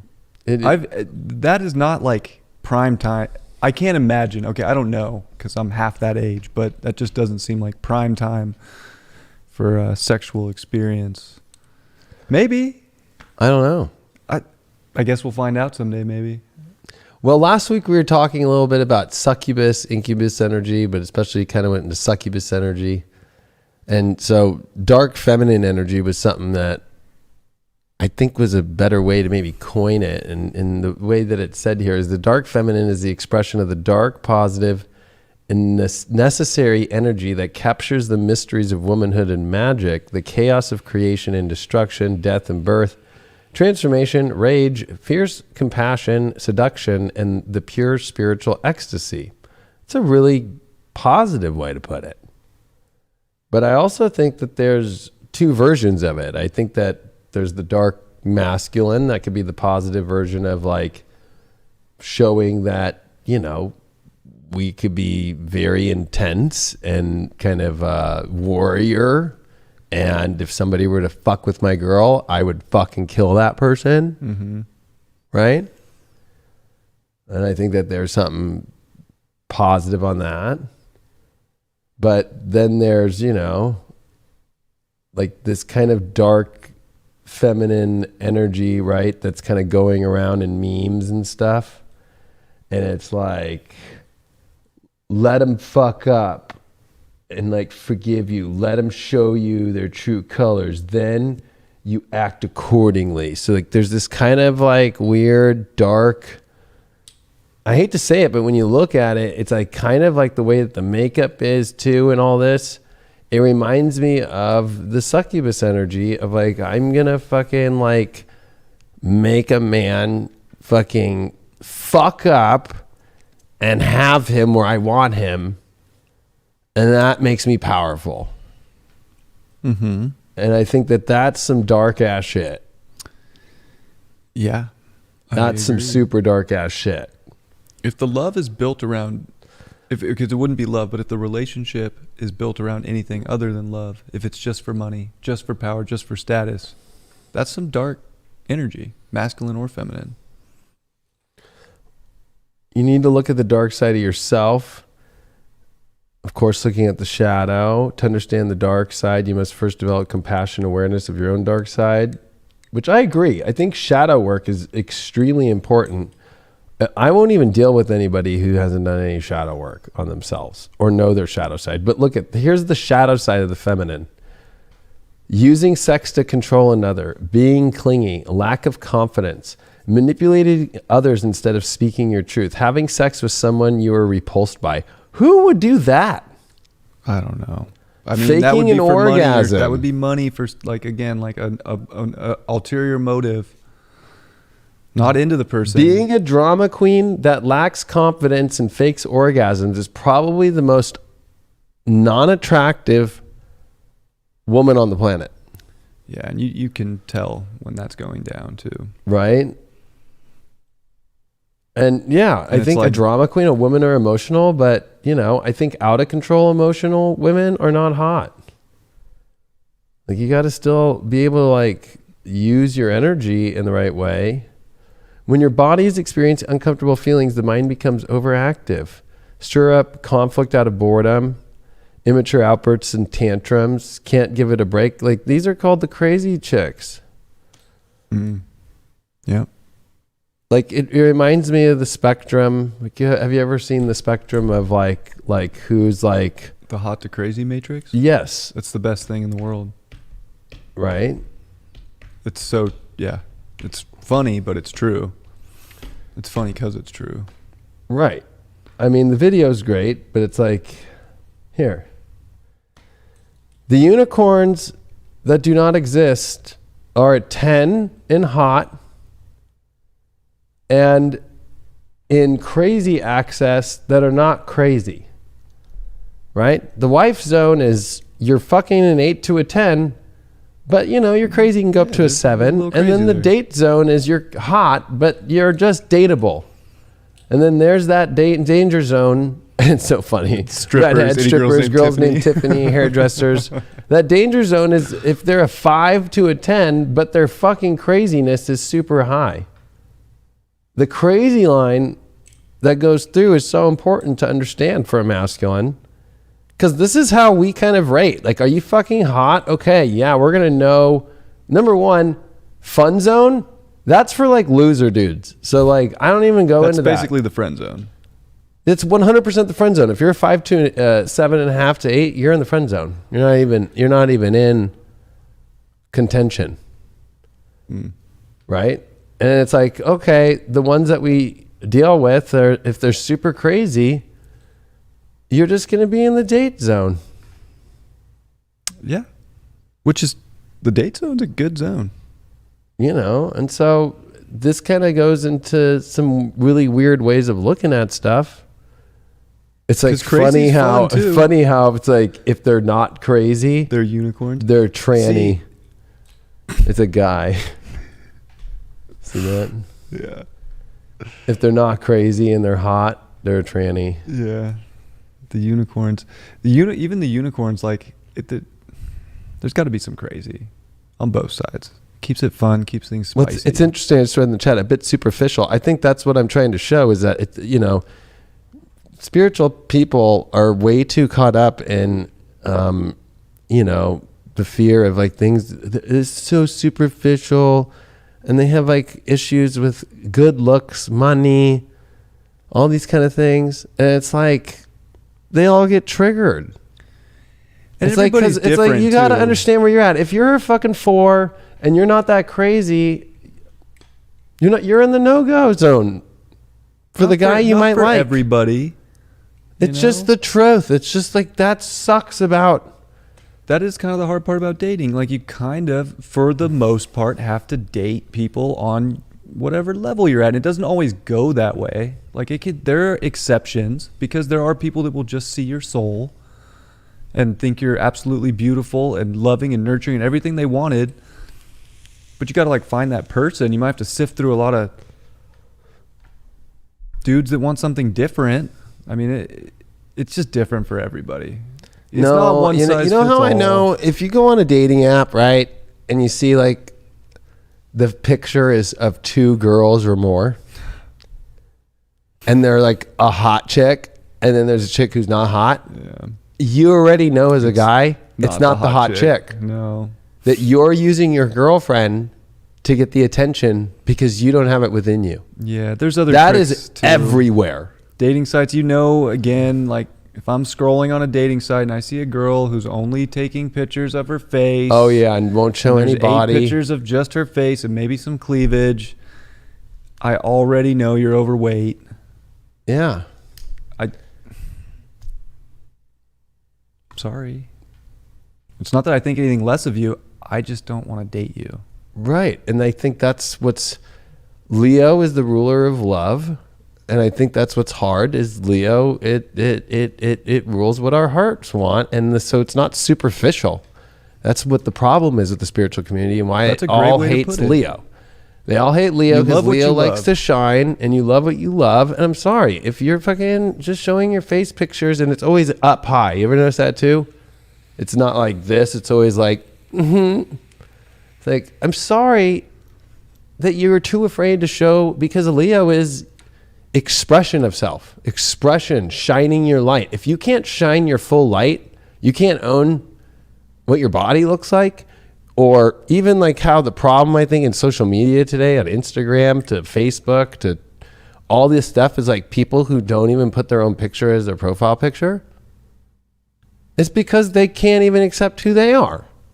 So they create the fantasy of like who they think they are as like an avatar. That's why all these avatars are being made by all these places too, to make people feel more equitable, Right. that they're not on the same level because there are hot people. Like the idea that all the magazines from Playboy to FHM to Stuff Magazine to all that shit got taken down and it's all gone now. And then they started throwing up fucking huge overweight people who are the most unhealthy. That's the number one issue of our health in our country, is that 70% of Americans are overweight. So when you Right. start advocating that because too many people are sensitive, because most America and most of the world are ugly and they can't handle it. So fucking, because they don't want to do the work on themselves. They don't want to fucking, I was swimming at 5 years old every day on swim team. Like it's, you can't get mad at somebody who's good looking, and that it's not just genes, it's the fucking work you do. Yeah, there's people I've seen from high school that have completely transformed themselves into something that they wanted to be, which was beautiful. That maybe they had their own goal. I want to be beautiful now. I've seen that transformation. We can always like make ourselves look better. And also I want to say too about the like pictures thing. It's not even so much about the weight. It's that you don't have the confidence to at least show yourself. Like you were saying about the avatars. Show yourself. If you're trying to go on a date, don't hide it, because that's not going to be fun on the first date. If the person doesn't know what they're stepping into, then you're going to have a bad first date experience. So you might as well just be authentic and show who you are. Shine your light, because that's beautiful too. And somebody will be into that. You don't want to be deceiving. What are you looking at? Oh, about overweight, because there's a difference between overweight and obesity. And this is from the CDC website. That obesity, right, which is beyond overweight, right, like extreme, is 41.9%. Adults age 20 and over in America, 41% of adults 20 throughout all ages are 41% obese. It's a big percentage. The percentage of adults aged 20 and over with overweight, including obesity, is 73.6%. That's wild. That means women over 150 pounds and men over 200 pounds. It's relative to, I mean, they're not talking about like bodybuilders here, obviously. Like no, muscle mass. they're talking about basic shit. You know. So to be honest with you, only 25% of the country, 25%,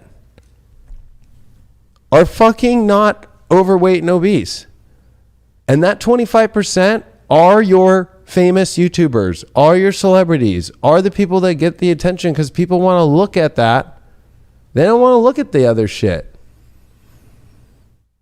And that's a hardcore truth because the people don't want to look in their face. People want to fucking think, I could just go take some fucking shot that Fauci tells me and I'll be okay.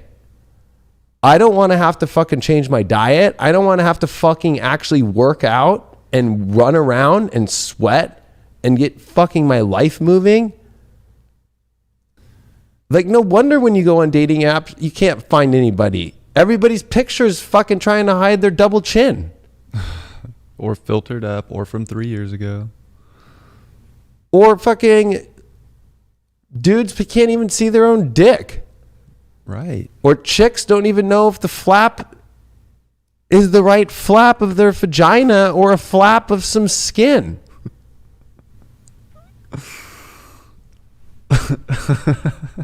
I'm not kidding.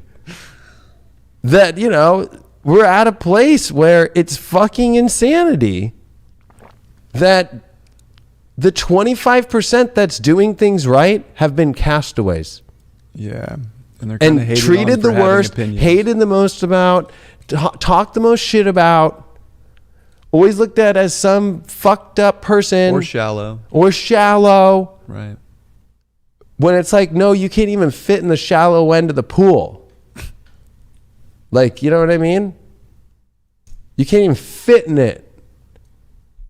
Like, they're having to fucking do things and make everything. No, it's not for just people who are disabled. It's because 73% of the country is overweight and can't make it through that door. Well, on the bright side, for that 73%, that dating pool's pretty big. Correct. So they should make a new fucking dating situation where if you're part of the 75%, you're on that side, and if you're on the 25%, you're on this side. It's not always that way, though. Some skinny dudes like big women. I mean, I guess. It's just everybody's a little different. Everybody's got their likes, their dislikes, their attractions. I mean, but that's a crazy number. That number is insane. That is such a problem. And that's the biggest problem. That's a problem.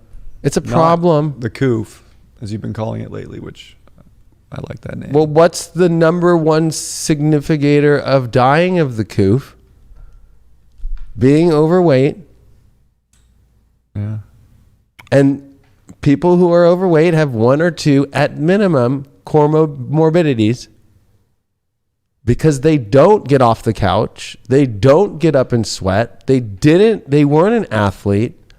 They didn't do anything. And fucking gastric bypass isn't going to save you. No, it's deeper than that. It's way deeper than that. So there's a fucking issue in the country when it even comes to having babies.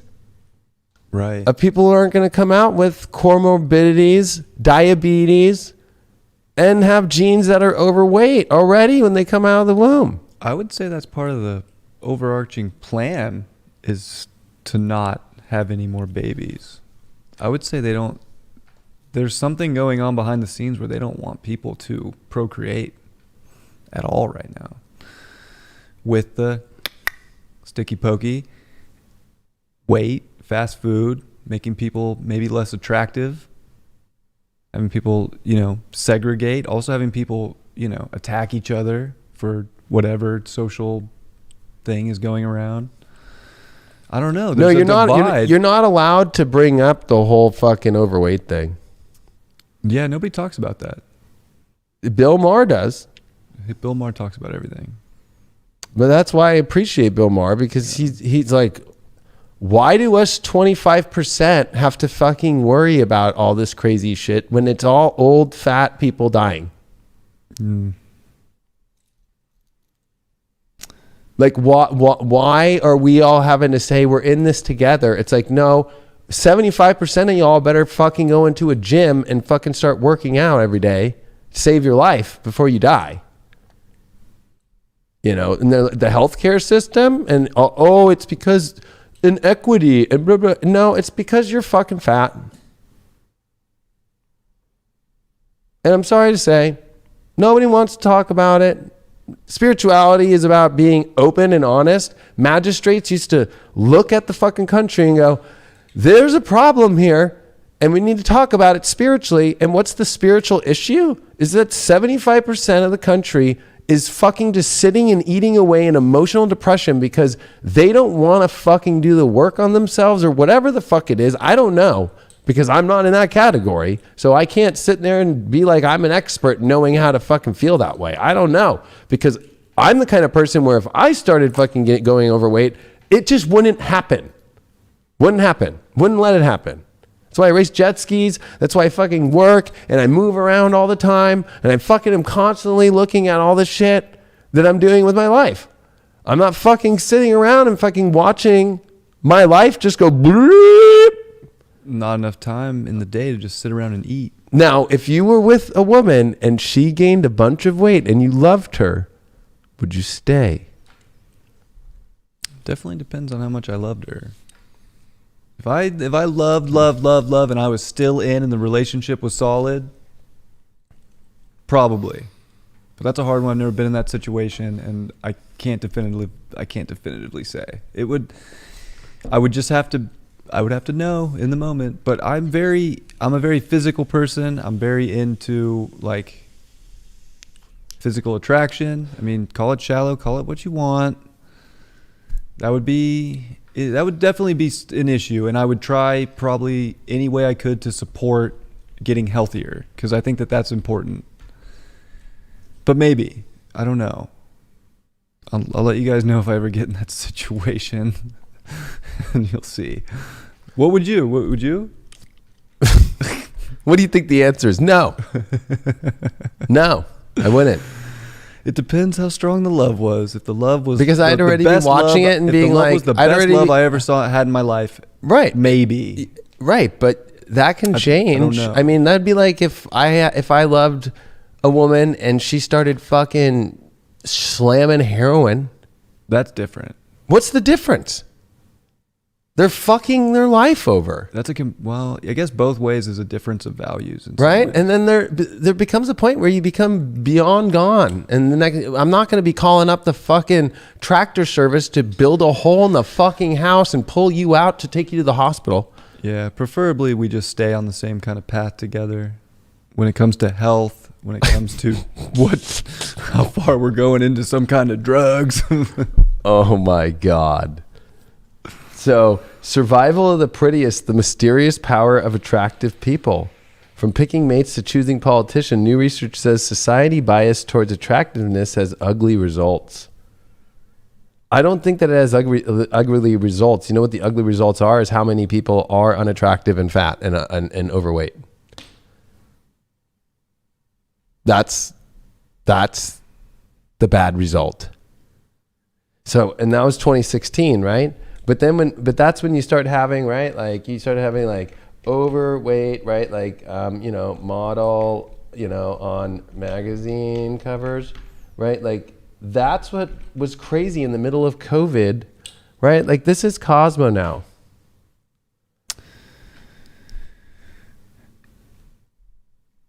I mean, not my thing. Right. But this is saying and advocating for, well, overweight, her lifespan will not be that much longer. That's right. So when you're telling kids to be okay with that, yeah, and then that's what you're putting out there. I guess it's showing how the number. I mean, it's the same number of people who got that. Right? Like if you look at the number of people who got fucking, right? It's like they say, I think 66%, which is actually really weird.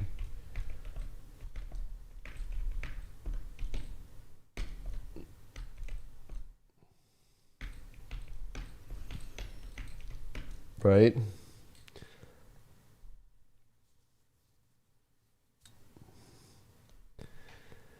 %78% of the population has got one dose. Wow. It's crazy how close that is. So is it... It's how close it... Exactly. What if most of the people who got it are obese? They're fat or overweight? I mean, I'm sure most did, but I know plenty of people that are. But it's actually been, thin you're and got right. There's a lot of people who are not obese who didn't, or who are obese who didn't get it, and the people that are thin went and Right. got it. But somehow it evens out to the same percentage is very interesting. Right? Which would go into maybe some kind of just chemical imbalance or illness or programming of that amount of the collective in general. Yeah, this is the ad that just caused all the controversy. Is healthy. This is healthy. Well, at least she's flexible. I mean, right? So it's like here, like how much life is lost when you are overweight? That moderate obesity, which is now common, reduces life expectancy to about 3 years, and that severe obesity, which is still uncommon, can shorten a person's life by 10 years. This 10-year loss is equal to the effects of a lifelong of smoking. So, they get rid, they tell people, oh, you can't smoke, shit like that. But, oh, it's okay to do that. And how is that affecting relationships now and love? A lot. Especially now when it's because the number of people that are not obese or not overweight is so small now that we live in a world. So I can't even complain about it because we're just in the small fucking category. Oh yeah. It's not worth complaining about. We're just talking. We're just talking. I just think it's crazy though for love that if you're not obese and you're not overweight, you have a very small chance of finding another person. Yeah. I would say that's been true for a long time. It's no, hard. these numbers didn't start going up until the But 70s just and 80s. attraction-wise, I think I think it's been human nature for a long time to be attracted to beauty. That hasn't been. It's not like we're talking about something new here. That's something that's been going on. I'm sure back in the Neanderthal times when they were in their caves, they were searching for a mate to procreate with that, felt like it was going to produce something or stimulate in some kind of way. And I don't know. I mean, in some cultures though, is it true that some of the, bigger women are more sought after? I mean, so maybe it's a cultural thing too. We're just in this Western. I don't world. know the data on that. I don't either. I mean, I think as a man, we definitely are attracted to a woman who has curves. Yep. But there's a difference between curves and blubber. Yeah. Yeah. And I don't know. I just think it's an interesting way to look at the attack to the masculine and the feminine that happen to be taking care of themselves and happen to have this mysterious quality of beauty that it's being trampled on, and that the audience that's attacking it are the 73.8%, the 74.2%. Why don't they have a magazine article about somebody who's unvaxxed, not overweight, and showing them smiling and having a great life? Doesn't fit the schedule. That's what I'm trying to fucking get to right now. Straight up. That I'm not dead, you're not dead, thriving, living life. But there's this fucking underground hidden. Who do you think all these people are on social media that complain? Guaranteed 74% of them. It's the 74%. It's a big majority. It's a big majority. 3/4? It's a lot. It's crazy. And this goes for women too. Women are going through it. They look too good looking. An Instagram model, They get attacked by guaranteed that 74%. Yeah. That 74% seems to fall on that. It seems very the lefty side, the woke side. Yeah, because I think there's some sort of weird belief system that like you only care about your looks. I don't, because I'm overweight and I've accepted it. Yeah, it becomes some kind of virtue. Right. So whether it's business now, whether it's love and relationships, or whether it's anything, to be a good looking guy is fucking just nope, nope, nope, nope, nope, nope, nope. No. You're obviously a fucktard, or the assumption that you were privileged. So they look at your race. And I'm like, I'm fucking Pacific Islander. My grandmother was born in Jakarta, Indonesia. Like fucking, you know what I mean? Like, it's sorry that my dad used to laugh. We live in the land of thousandaires. People who think they're millionaires and they're not. And we're all thousandaires. Like fucking, I was not given a car. People fucking have attacked me and said, oh, you made this happen probably from family money. It's like, wow, that would have been nice. Let alone if I even would have gotten a car. Right. Like, actually, it's more the hustle. And now hustling and being fucking real about anything. I was real about shit on my live last night. Can't believe people who went and took this shot without seeing all the crazy things that are going on. And in the middle of when I say it, I go, I can't believe people are so stupid. And then this woman attacks me like, well, that's why everybody leaves your network, because you call them all stupid. I'm like, well, no, it's just more like, come on, like an experiment that's not working. And we need to start asking questions to help people, the same way that we need to start asking more questions of why 74% of America is fat. But no, we can't ask that. And the second you ask that and you say that people are maybe too stupid to look at it, or they don't want to look at it, or they don't want to look at the facts of the new Sweden papers that just came out, that they lied about this whole shot. It was supposed to just put the fucking technology in you and get right out of your body. And that's not what Sweden's saying. That's not what a bunch of Dr. Peter McCullough just opened the can of worms again. Or that I forgot what I just saw, but the World Health, not organization, but another World Health Organization, a different one, that it represents 70 countries, just said recall all shots. Stop giving them out. And he was at the Senate like in the last 2 weeks saying, hey, are you guys paying attention? There's pharmacists that is right here saying he's still giving it to people. This is the crazy shit that's going on with like the masculine that's out saying it. And then I know there's feminine that's out saying it, but so many people are not saying anything. I'm going to choose to not say anything. I'm going to choose to just sit around. I'm not going to be a warrior, because really everybody who's on the team right now of putting all that out is being attacked. When we're all trying to help the people who got it, that are dying right now and that have weird fucking side effects and all this shit, like that's not an attractive male anymore. Or that's not an attractive female anymore, because you're not now in that 78% category. When we're trying to help the 78%, the people who are out there saying the truth, hey, there's a problem here.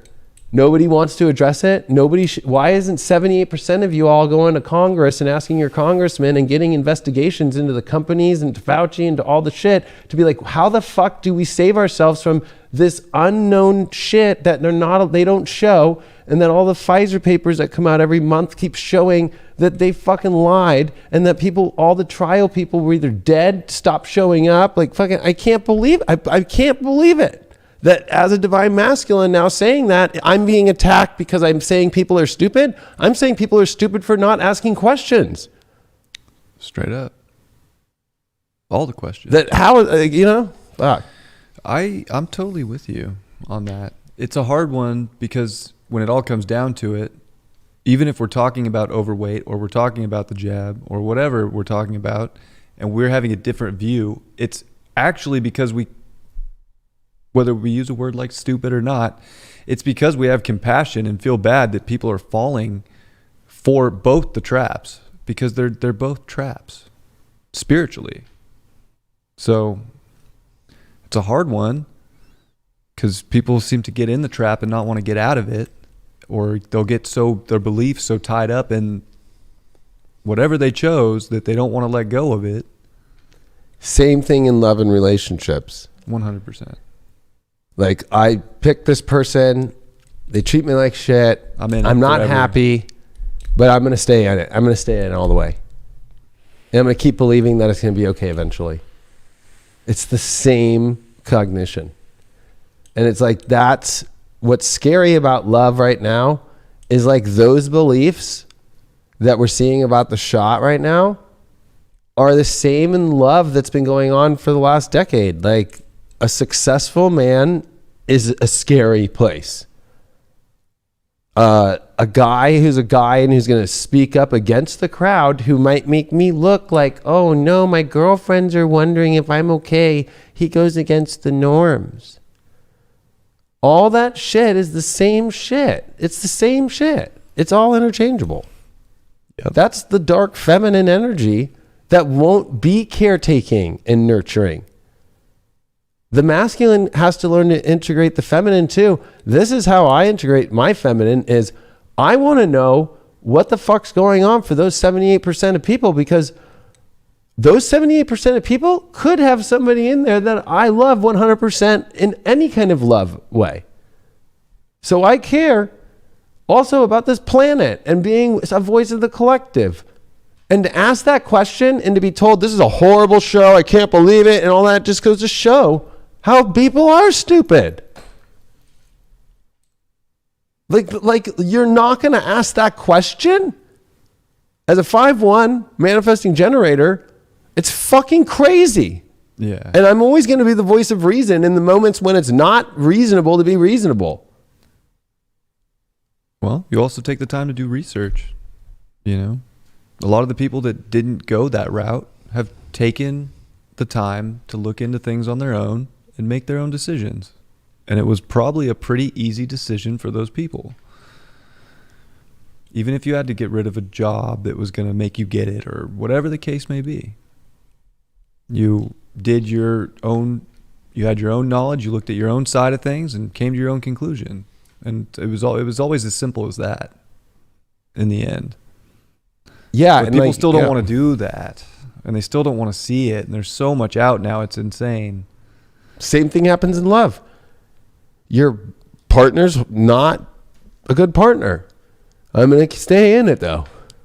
Yeah, it's literally the same. Right?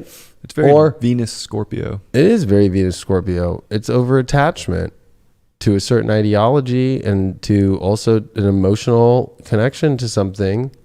And that's what's been horrible, is like there's been so much of that in love. There's been so much of that over this stupid shot that literally nobody's going to ask the opposite questions of the questions that were supposedly answered, which all came out false.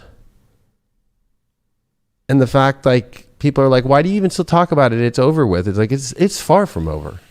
Oh, geez. It's just getting started. And I think that the number one thing here is, like, you know, people who get triggered by this show or they get triggered by anything is, high vibe is about truth. The highest vibe you can be in life is truth. So when 74% of the country is overweight and you don't say it, you're living in a lie. Or when 78% of people have an experiment in their body, which we don't know long-term effects, and all these other agencies around the world, including Sweden especially, and all these world groups are starting to come together to pull it, and that we need to start to figure out what the fuck's going on. And I talk about it. I'm fucking not high vibe about it. But you're too afraid to talk the truth in your life? Like, that's the craziest part. Like, oh, you can't talk about the truth. You're not high vibe. What high vibe's supposed to be fake and just make people feel good with that, because the truth doesn't suit the narrative that you want to hear. That's not high vibe. That's the lowest vibe you could be. Fake. That's the same shit they used to get you to take a fucking shot. Was the lowest vibration on the planet a lie and not tell you the truth. So you can say, I mean, it's the truth with love too, right? Yeah, it's all interchangeable. It's the truth with love. It's like, this is the truth of the matter. This is some fact. This is both sides looking at things to be objective enough to come to a sense of truth and justification. With love, this is what I found.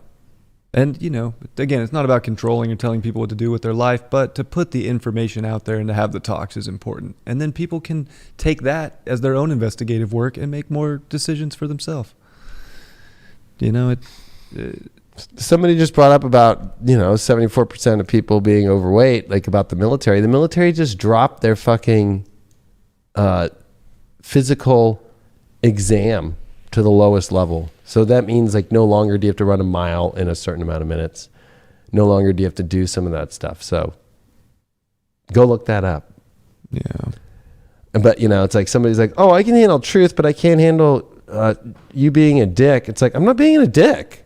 Oh, and I'm not pissed off either. Someone said I look pissed off. Right? It's like nobody hears being a dick and nobody hears being pissed. I just think you're just not hearing what you want to hear. Like, that's the whole truth. Like, you just don't want to hear you don't want to deal with it. It's like, I would fucking be having a panic attack every day if I had that shit in my body or I was overweight. I would be having a panic attack. Yeah, there's there's a lot of resources to get fucking help. But no, don't want to look at the help, just want to avoid it, and I'm just going to go eat my shit and stay in my fucking cave and put on my profile that I'm an INFJ as the excuse. Throw the Myers-Briggs out there. What do you think about that? Like if you're on dating and they're weird about your sign or they're weird about your Myers-Briggs? I don't know too much about Myers-Briggs. I know a little bit about it. If a chick's weird about my sign, I'll usually just like laugh and make a joke about it in my own way. I don't really care. Like, it's one of those things where you're either going to vibe, you're either getting each other or you're not. And if you're not, I'm so good at just, oh, well, that's not going to work. Like, on with my life. I don't stress too much about those little things. Or if somebody, because I'm a Capricorn. Capricorns get hated on all the time. Capricorns get all the devil stigma and whatever, boring, Hey, you want to find out for yourself? Let's come check it out. Like, if not, fine. I know, like, look at Jim Carrey. He's a Capricorn, and he's fucking one of the most, I think, amazing actors. And brought Steve Harvey. One of my favorite but really, when I think of Jim Carrey and I think of all the movies that changed the core, nobody could ever compete. Nobody could ever be a Jim Carrey. Nobody could ever make those characters. Nobody could ever be Ace Ventura, The Mask, fucking Liar Liar. Like, all these amazing characters ever. And he's a Capricorn. Yep, straight up. Right? So it's like the GOAT. Leo gets it. I think Leo, Capricorn, and Virgo get like those are the top three, like, of like just straight, like, people judge right away. Geminis get hated on, and too. Geminis too. I can't throw. Yeah, you got to throw them in there. Yeah. And I think every sign ends up getting hated on because someone will have a bad dating experience with one sign, and they'll base their whole opinion on that sign on their ex. I had this ex that was a Capricorn, and he ruined my life. Not take any sort of responsibility for your own decisions in the matter, but put it all on maybe one sign. But every sign has its good qualities and its bad qualities. You can't judge a book by its cover of when somebody was born. Like, it's silly. I don't know. But hey, whatever. People judge all the time. I mean, yeah, I think you're right, though. If like they had a bad experience, it's like, I'll hear that, like, oh yeah, I dated a Leo once and it was, he fucking did it. It's like, okay, I'm not that fucking person. Exactly. Like, where's his sun? What degree? Oh, it squares his moon exactly? Okay. Oh, a moon in Scorpio? Yeah, or his moon in Scorpio? No wonder. Like, as an astrologer, it's like, geez. Or when people are just like, I think it's annoying, but it comes. It's just like, so what's the best sign for me? And it's like, you don't want to know. If I look at your chart, it's going to be all the ones that are not off the traditional book. Your Saturn's here. Don't be with somebody with your Saturn. Right. You got fucking Mars here and you're a woman. Yeah, I don't know if you're going to like that. You're going to be like the man. Straight up. Like, you know what I mean? Like, when you start doing it like that, chicks just look like, what? Yeah. And it goes against all their shit that they have preset in their idea in their head of like what they think it should be. Yeah, people always ask that, the sun sign synastry, and it's nothing compared to like real synastry of like what's really going on. So it's deep. And then the composite and the Davison. And correct. there's so many layers to what a relationship dynamic and a connection would look like in a chart. And then human design connection charts. Yeah. Those blow my mind. Those are so accurate. Or if somebody doesn't even realize, like, oh, I have Venus direct in my chart. It's like, oh, no, at 6 years old, fucking 6 years in, it went retrograde, and it's retrograde for the next fucking 40 years. So, or whatever it might be if they were 6. But you know what I mean? Like, they might be older. It's like, you got 15 more years left to Venus retrograde progressed. Straight up. I have, how many years now? I have 5 more years left. Wow, yeah. Of Venus retrograde. I was born a day after it stationed. Right? So, 2 days. Everybody's different. Yeah. And as an astrologer, I think you have to look deeper into the whole story. And that's the shadow of all things, right? Like, nobody wants to talk about the shadow of what we talked about today. Like, the shadow of America is it's overweight. That's just a fact. There's no hate on it. It's just like, okay. So that makes the dating pool fucking change. Right. But even the shadow of the word shallow, or being attracted to something beautiful. Like, right. There's, just because you're attracted to something doesn't mean you're going to love it. Doesn't mean it's going to be the thing. Like, there's always a deeper layer that you want to get to with anybody in life. It's just like there's little things that get you attracted to find out more about someone's deeper layers. And that's going to be unique to people too. But yeah, there's always going to be a darkness somewhere. We're all both, We're all dark, we're all light. Nobody's just pure. That's fake. That's Do you think? fake. I think if somebody's just putting up a show that they're just all namaste, just all light all the time, like, there's repressed energy there, because that's not how this reality works. It's all polarity, it's all duality. And if you are in the light, then you better know your darkness too. Yeah. And so you can use it properly. Because there's a right way to go wear into it. You can wear it on. There's an edge. You can tell when somebody's been through the shadow and they integrated it, and they know. You could feel it and see it in somebody. You could see it. You could see somebody who's been like, that motherfucker's been through the shadow. The motherfucker integrated it. Is willing to do the work. Has done shadow work. You could just tell. And that's actually what brings up attractiveness or seduction. Like, people don't realize, like, if you're just like coming across looking like, I'm little Betty Boop, beep, beep, beep, beep, like, bye. Right. Like, that's not attractive. That's scary. And you could tell people who are too afraid that that's them hiding their shadow and trying to look all fucking light. And it's the same way. Like, I don't want to talk about the stats. I don't want to talk about the fucking biggest lie told to humanity that's continuing to affect humanity right now in the shadows. I don't want to talk about that stuff. I don't want to talk about how that affects even dating. Because, like, being unvaxxed already, there's fucking crazy people who got it who are like, no, my family won't like you because you don't have it, or you're against it, or that you're an astrologer. You're not fucking Christian. You're demonic. Right. Right? It's like, okay, I'm already in the 25%. The fucking isn't overweight. So fucking 25%. Okay, there's only 25% of the population that I'm probably going to be attracted to. And now, because I'm an astrologer, oh shit, fucking 75% of the country's Christian. So I'm already, so the narrowing down to find somebody dating pools are thin. is extremely thin. So thin. Extremely it's kind of thin. crazy how thin it actually is. Extremely. In terms of a lot of things. All those values, families, all these different dynamics that go into our reality right now, to actually find someone that is like the one for you and like the whole thing's just hitting on all cylinders is rare. Yeah, and to finish up with this dark feminine thing, I think the biggest dark feminine feature is like, oh, you're an asshole. And it's like, okay, off what? Something you didn't like I said? Or are you looking at my whole life and all the work and all the help and all the millions of people I've helped and all the fucking shit that I show up every day for? No, you're not even taking any of that. That dark feminine energy throws out that whole, like, I'm going to control you because you did something bad. Like, I saw you look at that girl. It's like, I fucking looked over at that car. Boom. No, you didn't. That's the dark feminine shit. Yeah. And that shit's scary. When I see it here in the chat, like, yo, you're fucking a dick. I can't fight you. Oh, what? You're basing off that, and then you're fucking, I'm out of here. Okay. You and your little Lilith have fun running away into fucking nothingness and basing shit off fucking that you can't handle shit. Like, you know what I mean? It's not like I sit there and fucking throw something at the TV like fuck Nancy Pelosi when she says all this bullshit. But I'm able to still listen to people even if I don't agree with them.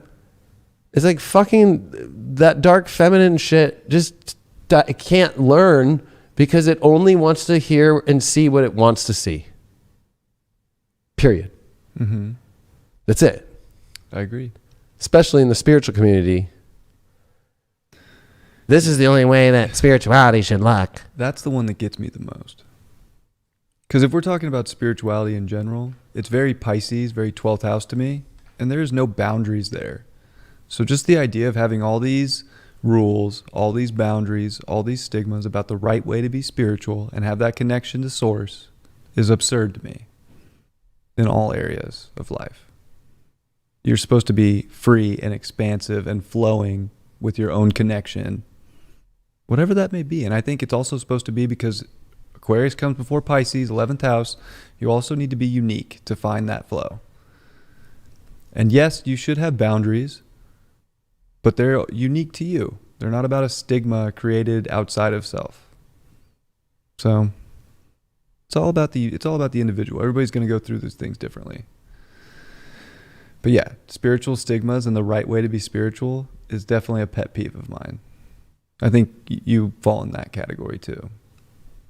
There's no right or wrong way to connect yourself to something bigger. No matter what kind of body type you like, what kind of face you're attracted to, that has nothing to do with how spiritual you are. In my humble opinion, you guys can all figure that one out for yourself. Or it's like, I was just like saying like, cussing lowers the vibe. Really? It's just expression. I mean, every study that continues to come out shows the opposite, including mental health benefits and so forth. Right? It's like, fuck, people like need like facts. Studies have shown that swearing relieves stress, dulls the sensation of pain, fosters camaraderie among peers, and is linked with traits like verbal fluency, openness, and honesty. So you want to sit here and tell me that I'm low vibe for fucking cussing? And the effects of cursing are physical as well as mental. Worried about swearing too much? Science says you shouldn't be. So maybe you need to start cursing more because obviously you're at a lower vibe than I am. It's almost like a suppression of a suppression of yourself, of your Correct. communication. And it's fine if you're not into it, I guess, but like to get upset by it is another thing. Right. Like scientifically speaking, a perchant for profanity doesn't seem to be such a bad thing, right? And the effects of cursing are physical as mental. Found that letting out a few choice words during a workout can actually make you stronger. In the study, participants who cursed out loud while gripping a hand vise were able to squeeze harder and longer. Same thing with sex. Yeah. I was just about to say, like, geez, anybody who doesn't cuss during sex, that's kind of weird. If you are having sex and there isn't the word fuck used at least once, are you even? Right? There's a point where it's just more efficient to say fuck you than it is to hit somebody. Agreed. Right? So Also, most people who don't cuss diversity. are the people who go and hit. The diversity of the word is just second to none. The people who go like cause physical violence are the ones who don't cuss. Yeah. Pain relief too. As anyone who's ever struck their thumb by a hammer can attest, swearing is a pretty common response to pain. But for years, some pain specialists thought the cursing doesn't really help much in those situations. They theorized that swearing might actually have a catastrophic effect, meaning that it prompts people to exaggerate or overstate the severity of the pain. But They set out to look at it in 2009 after someone experiences pain, both on previous assumptions that swearing was a maladaptive response to pain. The scientists guessed that swearing would make pain feel worse. But surprisingly, the science found that swearing actually increases the individual's pain tolerance. Yeah. Right? It's like, in addition, because swearing was accompanied by an increase in heart rate, the scientists think that cursing may trigger an individual's fight or flight response. They suggest that swearing triggers negative emotions that serve as an alarm bell, alerting someone to danger and sparking an innate defense mechanism. Damn honest. It's very instinctual, right? You stub your toe or something? Right. Fuck. Beyond swearing impacts on the body, research has shown that cursing influences our social dynamics. A 2012 study found that swearing can enhance the effectiveness and persuasiveness of an argument. In addition, cursing can convey emotional reaction to something without us resorting to physical violence. Mm-hmm. And while many might consider swearing less than savory, a recent study revealed that people who curse often actually lie less and have a higher degree of integrity. Damn. So when you start questioning my fucking integrity up on this motherfucker about because I'm swearing or that it's low vibe, you're fucking wrong. You're wrong. And then you're trying to be the one saying, I'm not even talking about who's got more integrity or not. I'm responding to you who's saying that fucking, when I say something like fuck, and then you're saying that I'm low vibe, you're the one who's fucking the one who's not in integrity because you're already judging my integrity. It's fucking crazy. Like, that makes no sense. Like, you know what I mean? Like, you make zero sense. And so that's another thing too. The masculine energy out there, curse. Oh, he curses a lot. It's like, okay, I don't want a guy with integrity, but that's actually what I want. Mm-hmm. That's the conundrum I think going on, is kind of what triggered our whole convo today. As I was talking with Brian about it, I was like, there's like this weird thing where women want guys to be a certain way, but then when they are that way, it's like, no, they don't want that. And then they're screwed. So it's like they want a guy who's communicative and the most honest. Okay, I fucking say fuck, shit, motherfucker all the time. I can't help it. Probably have Tourette's. But studies show everywhere that people who curse the most are the most honest and of their integrity. So you want a guy with integrity and want a guy who's honest, but you don't want him swearing. Okay, so then that means that you want a dishonest guy without much integrity. It's very interesting. Fucking crazy. It's very interesting. Fucking crazy. There's something there. There's just something about being able to express yourself exactly as you are that is in integrity. And if the word fuck or shit comes out and it's exactly how you're expressing yourself in that moment, I can totally see how that's in integrity. It might not be polite manners to somebody. Maybe there's a right time and a right place. But I mean, it's authentic self-expression nonetheless, depending on the person and how they're using it. So, yeah. Well, I just think that's funny. Women want communication. They want honesty, but you know, well, and they also want to cuss our lovers out. Yeah, but they also want intelligent. And this is another thing is that psychologists found that individuals' fluency in English language was linked to fluency in swearing, and actually be a sign of a greater intellect, not less, and a more robust vocabulary. So you want an intellectual, honest guy, but if he swears, no. So it's like chicks are fucking fucked up today. Like, they're just like, especially whoever that woman was in here, like, it's such low vibe to cuss. I'm like, wow. So you obviously want the opposite. You want a guy without integrity, a guy without intellect, and a guy without a robust vocabulary, and a guy who's not of integrity?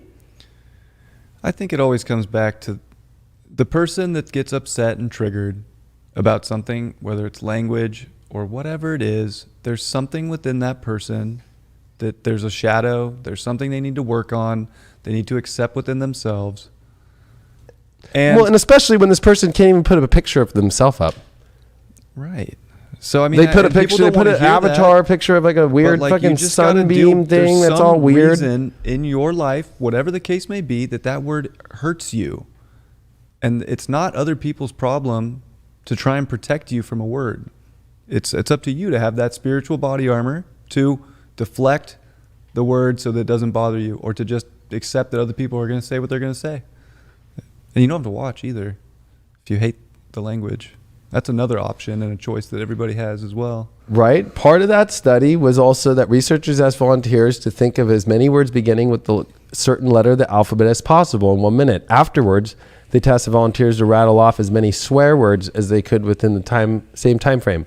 By comparing the scores in both fluency experiments, the scientists found that those who scored higher in verbal fluency were also better equipped to spout off obscenities. Like, hello? People who are good at producing language are good at producing swear words, added Jay. It's not because they don't have language. It's because they have a whole toolbox full of words. So you're just missing the whole toolbox. You're just like, you know what? I'm just going to have one screwdriver. I'm not going to have a hammer. Not going to have any fucking ratchet sets. I'm just going to have like one. I'm just going to be like a typical fucking person out there and just have like the smallest tool set I need that won't fix anything. And I'm okay. And it's low vibration to have so many tools and so many fucking things in your fucking, oh my God. Or it's almost unhelpful too if you have such a big toolbox without the words that everybody's using and can easily like distinguish, like fuck or shit, which are easy. Everybody understands those. If you're using overly sophisticated tools, they don't fit either because nobody knows what you're saying. Exactly. And like, are people who curse actually more honest? This is 2021. People who reported cursing more often scored higher on measures of honesty. So you want a guy who's honest? He better fucking cuss.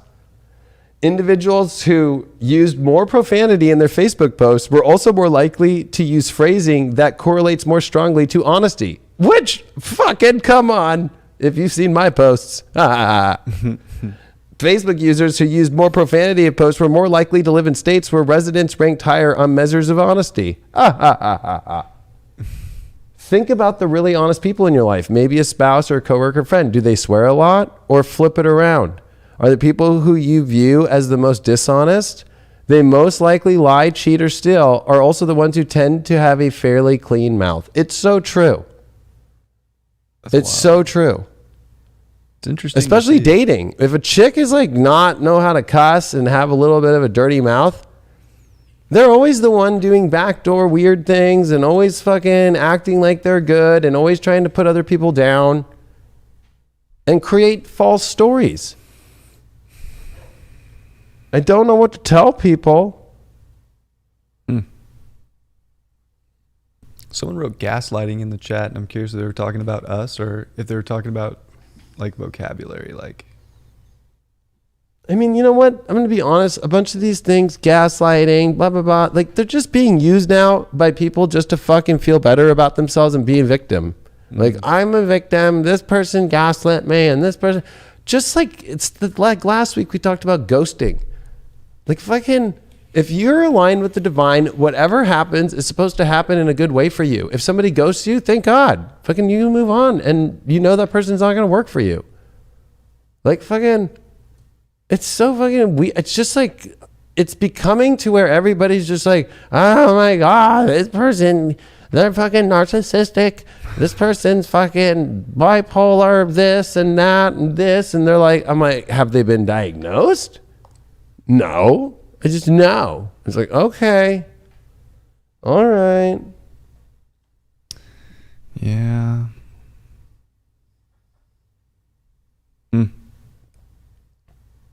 I mean, you know, it's like, you know, like here, I'm going to type in right now, and I think this might be a cursing in relationship.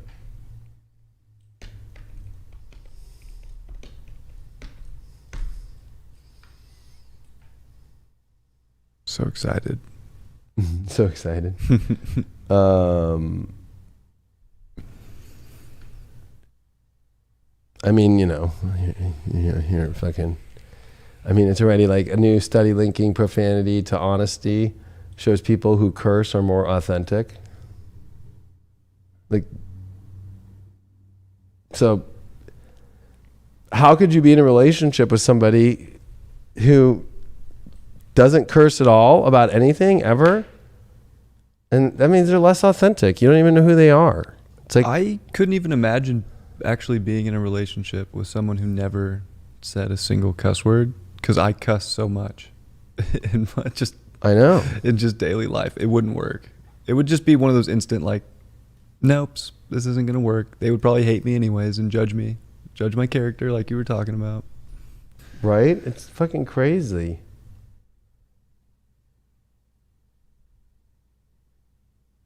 I mean, it's everywhere. It's crazy that it's all over the psychology studies.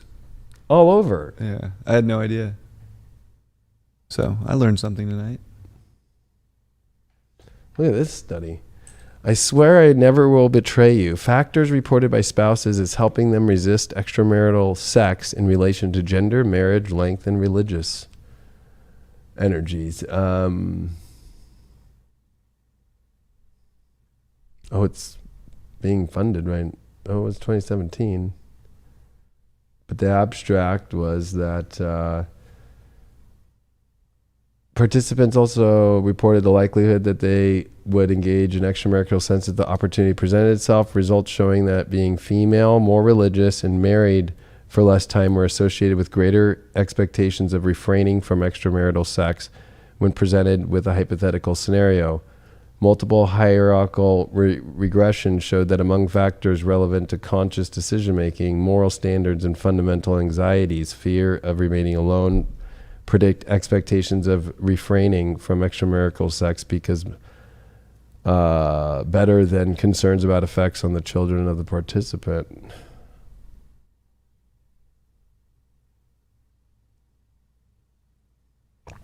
So basically, the younger that you are, female, more religious, and married for less time means you're not going to fucking do it.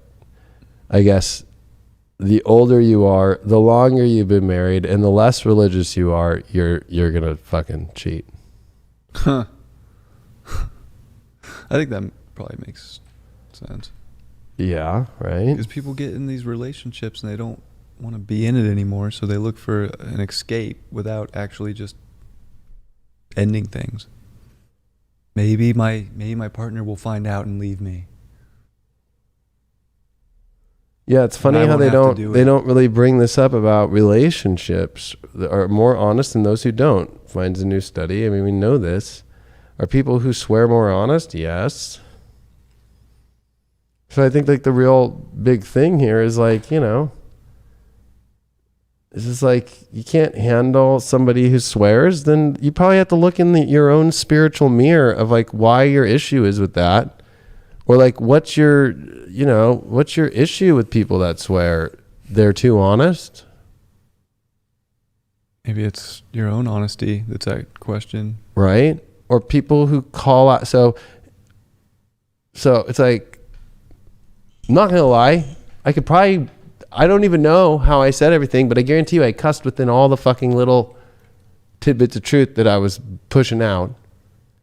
So like, it's not like I'm just saying it to say it, right? It's like, it's fucking coming from an honest fucking place, motherfucker. So it's like, you know, it's just like crazy now that that's like looked at as like, that dude's bad. Like fucking, oh my God. Yet all the fucking science and all the fucking psychology is backing it. Yet, you know, you see it like as a headline for one day, years ago, for one day, and that's it. But they put all these other things up there.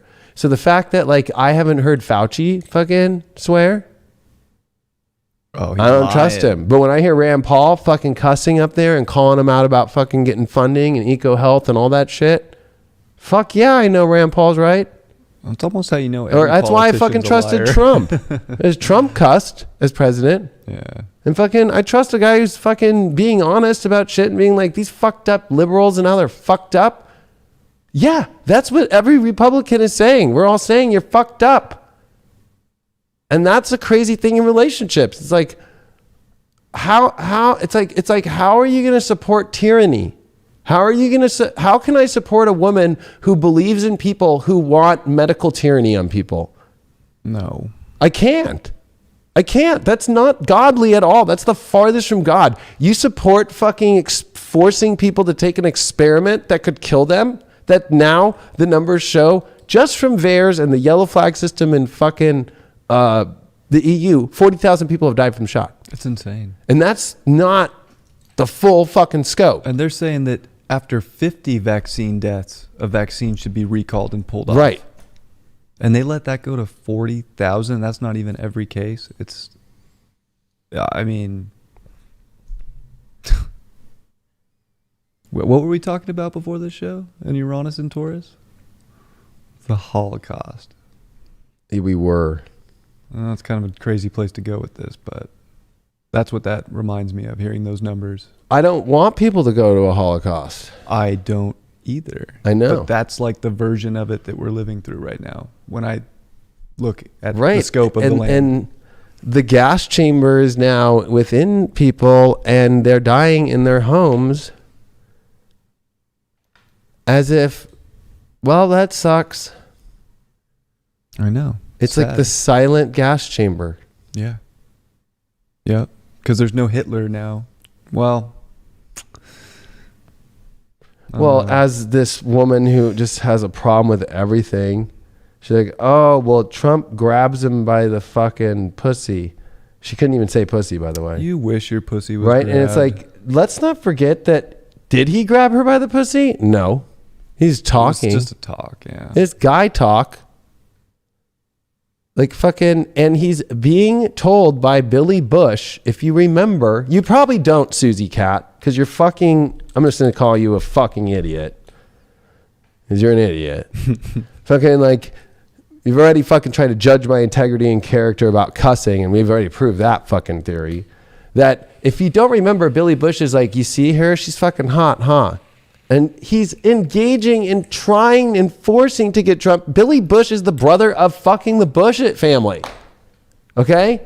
Billy Bush was fucking the host. Still has a job, by the way.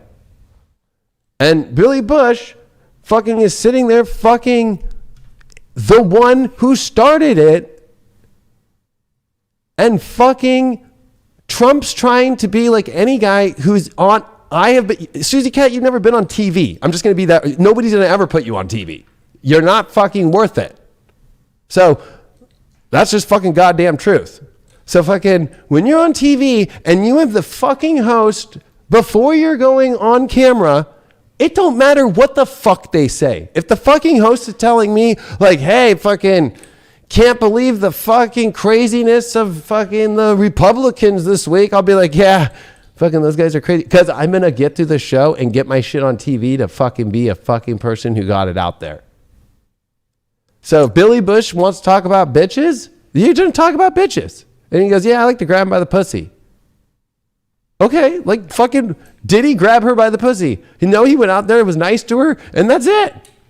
She didn't come out and said, oh yeah, Trump came and grabbed me by the pussy. Again, it was talk. But maybe you should go watch the fucking recording right now. Fucking Joe Biden fucking talking to the ex-president of fucking Ukraine that got leaked today about, oh, Trump's going to be president. You should stop asking for funding. I don't want people looking around. But no, you know, you're fucking an idiot. You've already been proven an idiot this whole fucking time. Like, you know what I mean? Like, sorry to say that dudes fucking, even if we're in the deepest love of our life, we'll still be like, yeah, chick's got a nice ass, huh? That's okay. Straight up. Like, that's just truth. Girls, you do it all the time. You go to Thunder Down Under and shit. And you guys watch The Bachelor together and fucking go, oh my God, he's dreamy. Oh my God. Oh, I gotta go see my husband. I'll be back. Like, fucking come on. Come on. Oh. The people who fell for that whole thing, I can't, you know, I mean, honestly, crazy. that's the problem with fucking women today. And that's the problem. Like, they're just like, and if you see all the videos of women who were so against that, it was not one of them were hot. Not one of them were beautiful. Not one. They were all overweight, fat, and ugly, and old. Like, if a guy wants to grab your pussy, like, that's a good thing. Susie Cat, you'd be lucky that a guy would want to fucking grab your pussy. Damn, like, it doesn't mean we're just gonna go do it and not, like, you know, but damn, like, you'd be lucky that a guy would want to grab it. So funny. Sex is so repressed, and then people just hate Trump, and anything Trump could have possibly ever done, people would have found any little thing to. Oh, I know. So it's just they use that one all the time. I was like, they still use that one. It's like that was from 2005 too. If you're on that list, you could fart and you're the worst person in the world. Oh, I know. So Doesn't really matter. Oh, it's fucking insanity. It's fucking... That's where I think it's kind of crazy with love that, you know, politics definitely have entered into the category, even though I don't think it should. It actually represents like back with Nazism and fucking SS and with fucking the Nazi youth and all that shit, like fucking same shit. Like, you know what? Fucking any woman out there who's like, yeah, fucking Trump is a horrible person and fucking you should got the shot and I'm sorry to say, I'm not joining your fucking cult. I'm not joining your cult. I'm not joining the cult against freedom. I'm not joining the cult against fucking the Constitution of the United States and freedoms. I'm not joining the cult against getting rid of amendments like the Second Amendment. Fucking, you know, like it's fucking crazy. Mm-hmm. I'm not doing it either. It's fucking crazy. There's values and there's boundaries built on those values that, you know, we all have. And you relate to people with similar ones. I mean, it's even crazy for, you know, and I like you a lot, Paulina, in here, but like to say that Trump just has a big black Amex card, so this is going into attacking the masculine. I'm sorry to say, like, God, you know, his ex-wife just died this weekend. And fucking, I'm sorry to say that even after their whole fucking issue and they had kids together and all that, they did a Pizza Hut commercial in 1995 after all their crazy shit and still got along. They still got along all the way until now. Like, you know what I mean? Like you're crazy to think, oh, just because he has a black Amex card, he gets women. Like fucking, you think that all the women that he was with were just with him for just money? Obviously, there's going to be more to it than that. Or even our first lady, who is fucking an amazing first lady and knows all these other languages. She's smart as fuck. Sorry to say. And she always talks great about fucking Trump and loves him and has been by his side since fucking 2005 during Saturn and Leo, by the way. Fucking like to think, oh, it's because he had a black Amex card? Like fucking, do you think girls fucking even know what's in my wallet? Do you think that fucking chicks are like, I want to be with the Leo King because he fucking probably has a black Amex card? Like, that's just the most retarded thing I've ever heard in my life.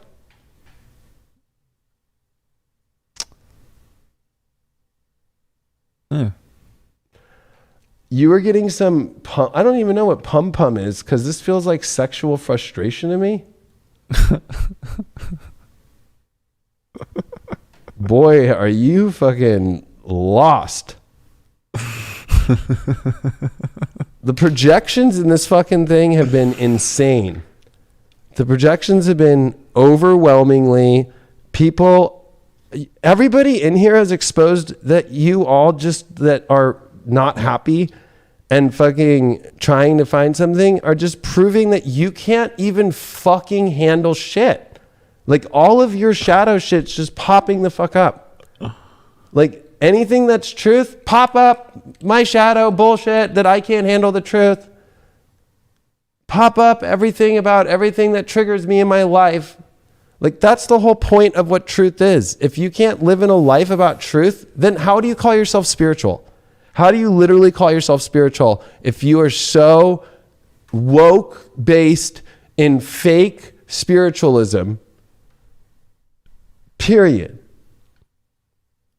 Like, you know what I mean? Like, you're straight up the easiest people I've ever seen in my life to pop up and show how fucking not connected, and lost in a fucking belief system that literally has been put out by, I hate to say it, a bunch of dark feminine in this spiritual community to just fucking sucker you into shit that's all fake. It's all fake. It's all bullshit.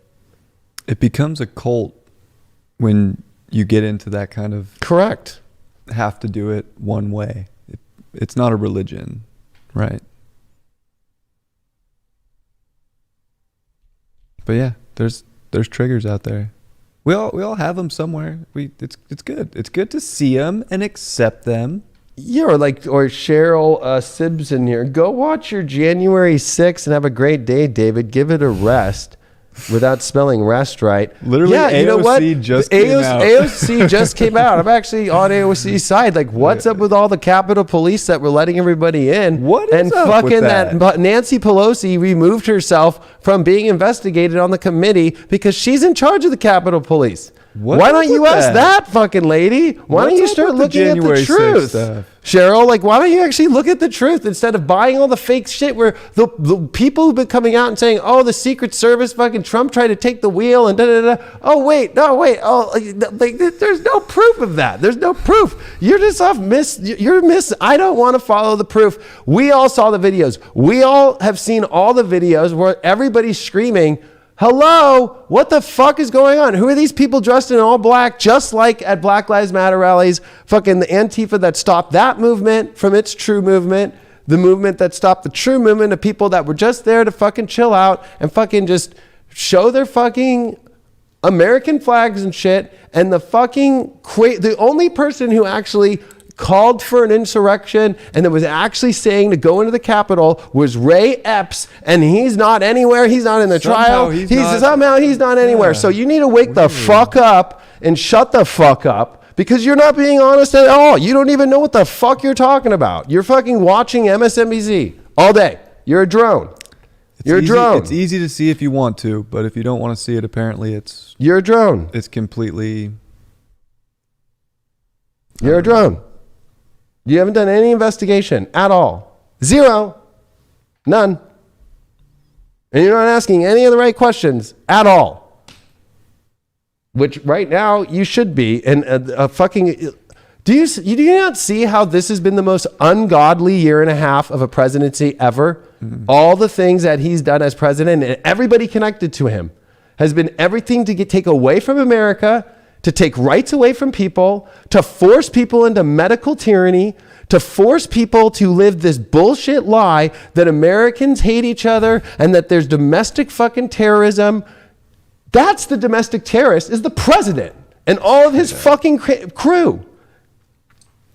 Sorry to tell you, I don't see how you could try and fucking rebuttal that at all. You could try and say Trump was a bad president. He fucking got out of the way and let you be free and got rid of all the red tape and all the regulations and fucking did everything to help you and your life and your family to fucking have more freedom, help black communities more than anybody. And why is it that all of the fucking people in every different fucking region of this country are joining the Republican Party more than Democrat and leaving the Democratic Party? So if it was a real insurrection and there was some real dark shit, the real dark shit's with Nancy Pelosi. Why is she recusing herself? Why did they fucking pick without the actual Republicans that are supposed to be on the fucking commission? Like, this is spiritual daddy where it's like, hey, I'm going to call out shit. I'm not afraid to talk about it. A real insurrection just went down. Where was that at? I can't remember the name of the place. Can't remember the place, but look it up. There was just an insurrection that was actually... in Sri Lanka. Sri Lanka, thank you. A real one. Go look at what a real one looks like. Where people are literally all storming everybody together. It wasn't just a handful of people that got let into a building and walked through by security with cameras. Like, come on. That shit doesn't happen. So... hey, believe what you want, but there's truth believe what you want, but maybe you should do some investigation, Cheryl, into the second that legally, it's in the Constitution, by the way, it's in the Constitution to question the vote and to have this fucking a senator and a fucking House of Representatives both sign together a question about a state during the counting process of the electoral count fucking process that's being counted by the vice president, to question it. And Arizona was the first state that Ted Cruz and the other fucking House representative said. And the second that they start when they separate houses and they go to the debates and the Arizona fucking representative starts to speak, boom, the Capitol doors hit. Coincidence? So Republicans were getting what we wanted to have the natural process work. Who tried to stop that process? Not Republicans. Guarantee you, whoever fucking knocked on those doors is all up with Nancy Pelosi. Do your fucking research. You have done zero. None. Nada. Because we as fucking Republicans were stoked that the Constitution was working. We would not want to stop that process. And that process got stopped. And it didn't get to happen. And here we are. So the fact is, that's what was really going down. And that's the second it fucking happened. The second that finally both houses separated and then the debates were happening about it. Boom. So it didn't even get to happen. And there was way more states to go that we were going to do that with. And it was going to be presented to the whole world. It was on television live. It's a fucking setup event. How could you not think about that? Why would Republicans want to stop the Constitution from working it out? We had not seen that in fucking over 100 years. We had not seen a congressman and a fucking senator agree to question the vote and separate the houses into debates. And the second it happened is when the doors start getting pounded by people in all black and fucking pitchforks and all this crazy shit, not wearing any American colors, not wearing any American flags, not wearing anything, and they're all in black and they look just like the people who fucked up the Black Lives Matter fucking rally for Black Lives Matter. I feel bad for everybody who was part of Black Lives Matter because that got stopped. Why? Because of crazy Antifa people. It's fucking so set up. Obvious the moment it happened. And then just more and more you look, the truth is there. I can cuss at you all I want, Cheryl, because you're fucking being stupid. Like, you're being stupid. You're just like, you're not even showing up with any facts. You're just like, you're telling me, you told me to go into January 6th. And I am going into January 6th. This show, Spiritual Daddy, is a lot more than just about love. It's about the divine masculine and something to say. And so, you know what? I have a lot to say about January fucking 6th.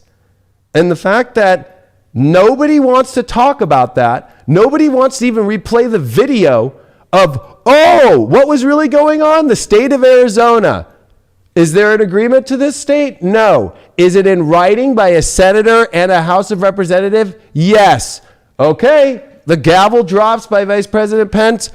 They go into 30 minutes of debate on each side. And in that 30-minute debate is when, out of nowhere, an insurrection happens. It's more like a fucking stop to the fucking count that's going to be fucking looked at and have enough states at the end of it to fucking make everybody in there go, all Americans that are watching and all fucking congressmen and senators go, fuck, you know what? Maybe we should look at this shit. But that got stopped. How do you not see that? How do you not see that? How do you not see that? And why do you think that the liberals are trying to get that out of the Constitution, the Count Act? So they could never fucking lose. And they could never have accountability. And that there could never be a moment when actually there was inconsistencies and discrepancies like there were in Arizona when you have the Secretary of State fucking making up laws about mail-in ballots when it says in the Constitution it's the legislature and the representatives of the state legislature that make the voting laws. That's what the Constitution says. You can, like when you go to Pennsylvania, the fucking state fucking, you can't have the fucking just state fucking people that are not the actual in the legislature that make the voting laws. You just can't have the Secretary of State be like, I'm making this law that mail-in ballots are fine. You need to have the legislature do it. Like the fact that you have zero fact and zero anything, and none of the January 6th Commission brings up any of it. Have you noticed that? They haven't brought up one part of the Constitution, one part of any of that whole, the Electoral Count Act, and the laws that were happening, and nobody here is even fucking willing to fucking talk about that shit or even look about it, and you don't see anybody online talking about it. You don't see anybody fucking calling that out. You don't see anybody showing the video of that exact moment. Go watch yourself. Go watch the fucking electoral count video and get to the part to where right when they're in the debates and right when, there's something happening. That's when you know, and you're watching as a fucking human being with a soul, fuck, they're trying to stop the fucking people from doing what the Constitution says. And that's what happened. Boom. Word. On fire. It's fucking crazy that people don't even know that. They're so lost. They got caught up by all the emotion and the way that they set up the fucking video. Oh my God. Totally had forgot there was a fucking historic moment where there is a debate about a state and it's just in the A's. But it was convenient, right? Because the left didn't want to see that go down anyways. They just wanted it to be they didn't want the American people to hear orange about. Man's out. The orange man's out. Nothing. Yeah. That's it. It's done. It's done. Don't even dare look at it. It's over with. So, capital insurrection. Easy target to put all the attention on to get them just more fired up at a bunch of racist bigots on the right. Right. I mean, they're the ones in 2018 that were worried about the fucking integrity of the elections, and that they were scared that there was leaks and that there was problems and that the machines were bad. Mm-hmm. Oh, but the second that they actually, what are you talking about? It's crazy. That's what's so fucking crazy. It's like we live in a fucking world where people are that caught up in the lie. And you know they're lying when they call it the great big lie themselves. It's like, oh, you're the one lying. You're the one that's lying. And that nobody understands the Constitution is scary. And that nobody understands what was happening. And so if you go like, when did the insurrection happen? At the moment when America was about to hear the reasons why there's grievances about the state of Arizona and following states coming after that. Oh, and then that never got to happen because the insurrection was so emotional to people and so scary that they fucking all caved and just went, okay, we're just letting it, okay, we're just going with the way that it is. It was well played by them. Not well enough to get the people who can see through it, but sure did work for probably about 78% of the population, huh? Seems to be a popular percentage. I don't even know why you're telling me to shut the hell up. Like, if maybe be specific if you're going to tell me to shut the hell up. I have no problem with shutting the fuck up if you actually give me a reason. But if you just throw it out there like, shut the fuck up. It's like, okay, about what? Like, you know what I mean? Like, it's crazy that people just don't know the Constitution. You just don't know it. Don't know how that act works. Don't know how that fucking whole system worked. Forgot that that's when the whole fucking weird shit happened. Talk about a fucking false flag event. You do it right when something's about. It's like if a jury was about to, basically fucking come out with the results and be like, hey, this is what's about to happen. And boom, the doors went, boom. What? Nope, we're not going to find out that result. We're just going to go with the result from the fucking defense the way they wanted it. Okay. That's the same analogy I can use. Think about that. Somebody had 3 shots and asked how many times we've got the coof. I have got it once for 2 days. I've never kicked a cold so fast in my life. But that's just me. I thought I had it more than once, but now I've realized what I just last week was my second time. The real deal, because because Dr. Peter McCullough just announced this week that 80% of Omicron wave in December was in the vaxxed. Yep. So when I got sick in December, it was like a cold and it was like so weak. It was like nothing. I had a headache and a low fever. And in 2 days I was fine. Well, mine was a lot. In February 2020, I got it hardcore. And I remember it was the week when they were coming out with testing. And I called my GP, who's now retired. But my GP was like, you have it. I'm like, what do you mean? And he's like, you have zero energy. You slept for 5 days straight. He's like, you're having like neurological issues with keeping your balance, walking to the fucking bathroom. He's like, just trust me, you got it. You don't need no test. And I remember being like, fuck. It took me 8 days out. And that was February of 2020. And that was right when people were getting it. And fucking, I was like, I'm not going to call the CDC. And, that was when you were calling the CDC to let them know and get them to show up at your house and like no way would report I ever you do that. on the internet, like, on the TV.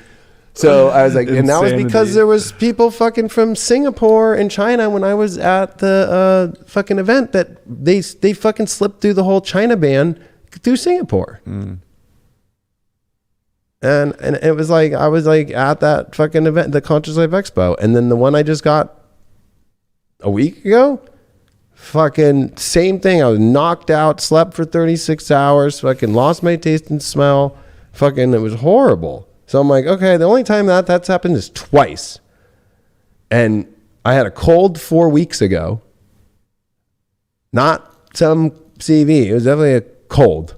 Yeah. You know, we were traveling for 6 weeks and nonstop. People all really kind of forgot that like we've all gotten a cold before in our life. Like, right. Nothing changed. Nothing changed. The way that I think you can tell the coof is the coof is when you have zero energy and you have a weird fever where you feel like it fucking feels like a laboratory just put something in you. Right. That's how you know you've got the coof. And that's only happened to me twice. February 2020 and then a year, 2.5 years later. And I also don't think it's spread like from people. No, me neither. I think it's something to do with frequency. I think Frequency. they're turning knobs here and there. It was on the full moon in Capricorn for me. Yeah. There's something else, but we still don't know. There's something else going on. The whole time there's something else, and something that's having to also deal with the geomagnetics of the earth and the sun. But I also think that it has something to do with everybody uniquely spiritually. Like I knew I was upgrading in my life in February 2020. My divorce papers came through and I got it. And then right now in my life, even you were telling me like I fucking have been the best I've ever been in my life. I've been happy. Yeah, the last like month, it was like time for an upgrade. You finally got to the place of your true happiness and everything's good. And I've cleared so much shit out. It was like, okay, time for new codes and upgrading. It's like it's individual to the unique person, I think, in their spiritual timing of life. I agree. I don't think it's a bad thing when you get it. I think it's part of your DNA, taking the code and learning how to repel whatever this dark shit is. So it's a big upgrade to a lot of the things that is going on in your life by making you stronger so that you can fight off what other people can't. I don't know. I don't know. I don't know. I don't know. I feel like it's always moments emotionally. I think it's always emotional sickness. And I think like, you know, like for me, February 2020, my fucking divorce papers were done. Like it was like done. Like it was over.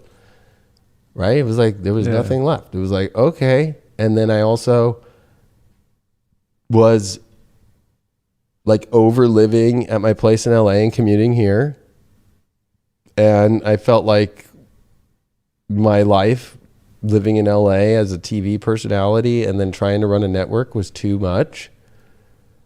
And I was also thinking about my future, like knowing, okay, I'm fully divorced. So what's that gonna be like? And then boom. That's interesting. When I got it, it was right when you, like literally the first week you started Hypergate. Oh wow, yeah. And I was pumped on that class. I was like, this is the one I've been waiting for. And it was like, but at least you got to watch it while you were sick. Yeah, straight up.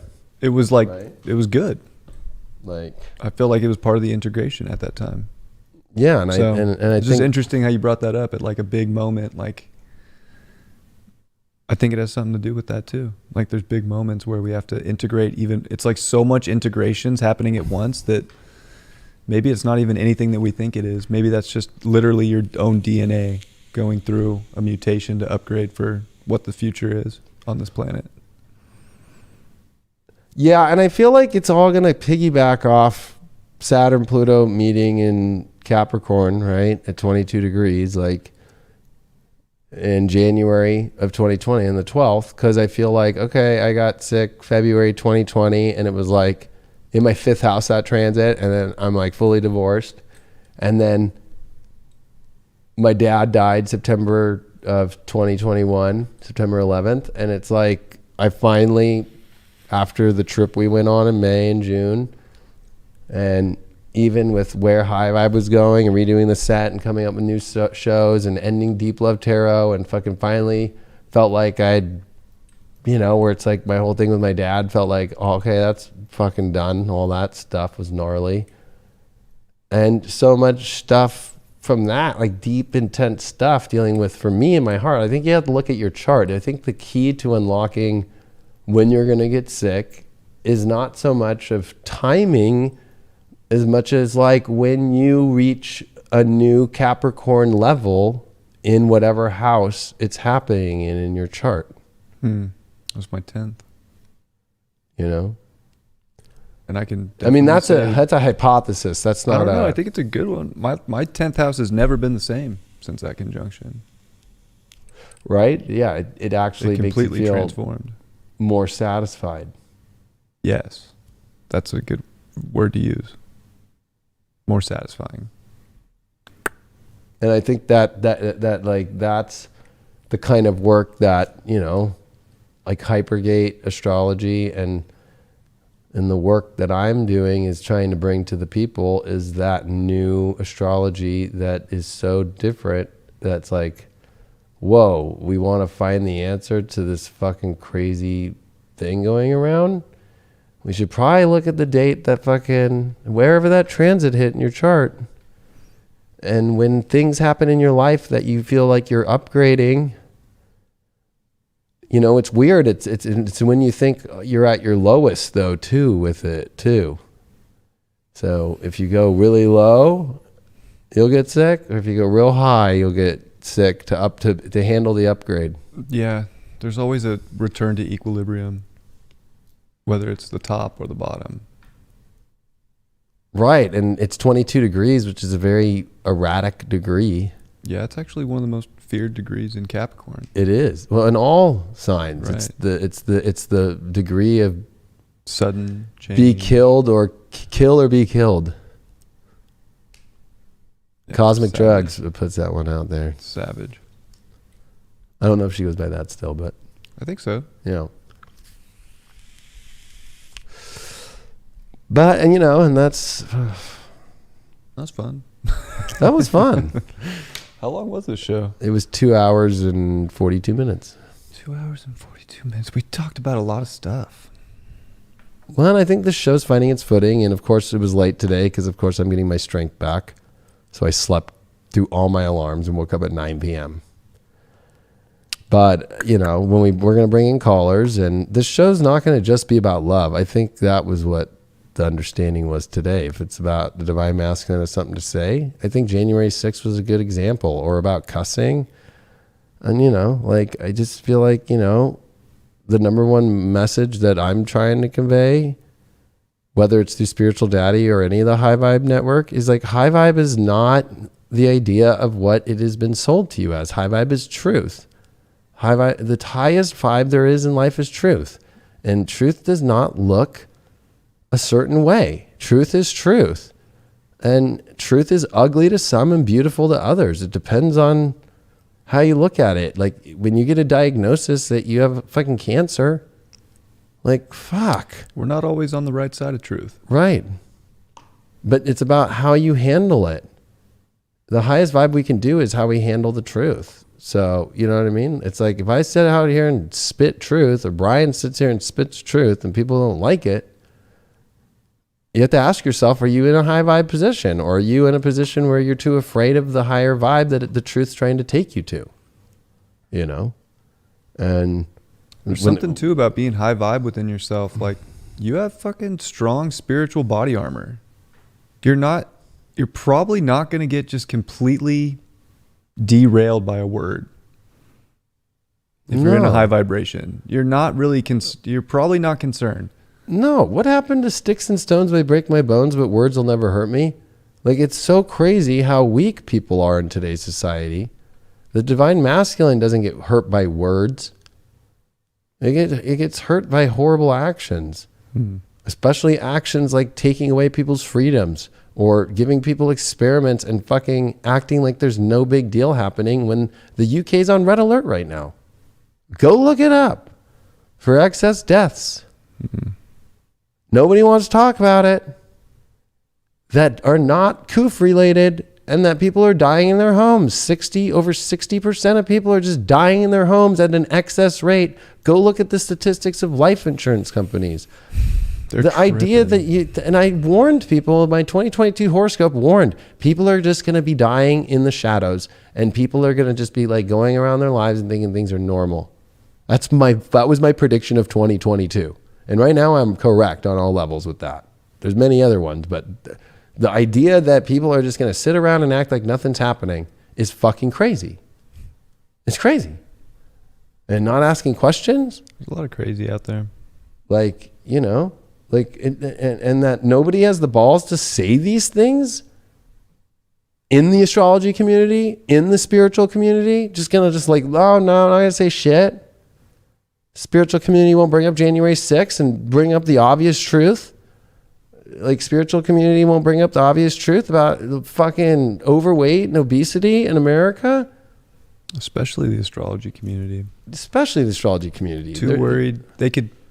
You could see it. Too scared to lose a client.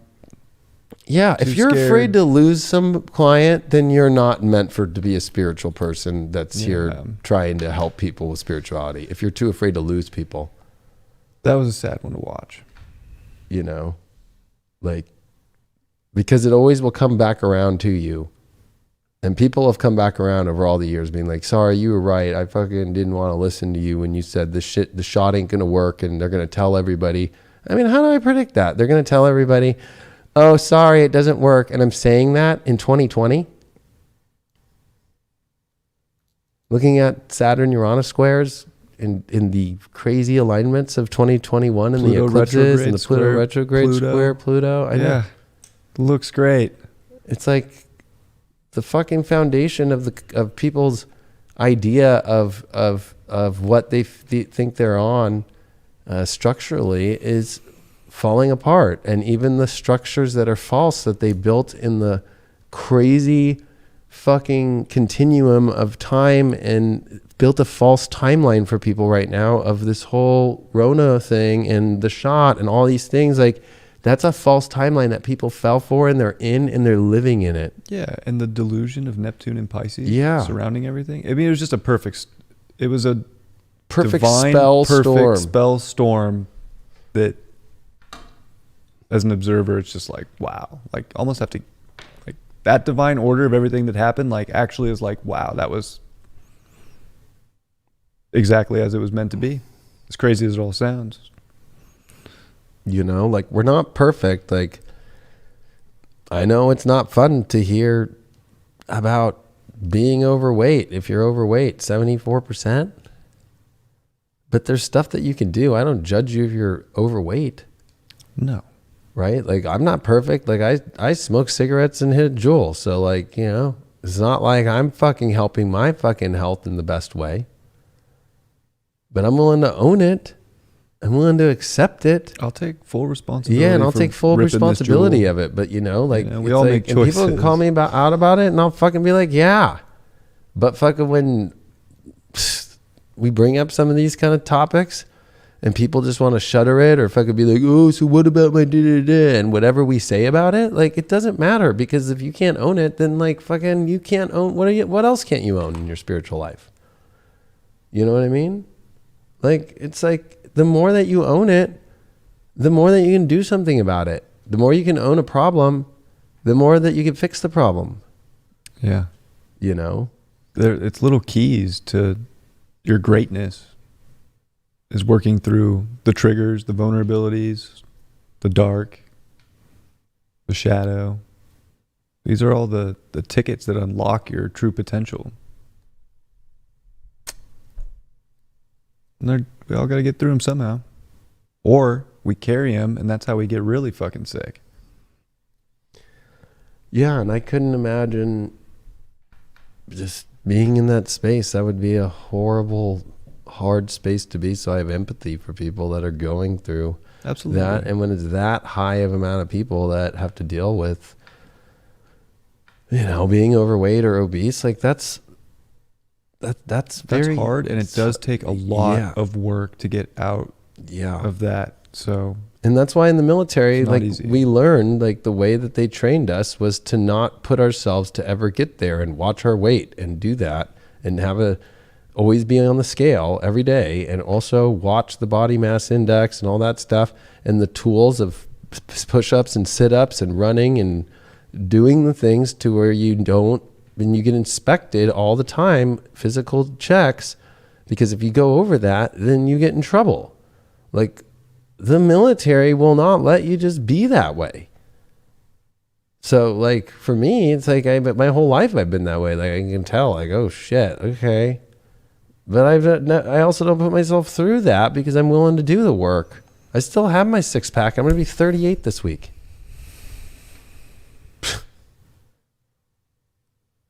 You know what I mean? Like that's fucking been a lot of work in the pool. And I still jet ski race and I'm 37 and I'm going out there and racing at 81 miles an hour and it's fucking tiring. And I fucking love it because it's fucking beautiful.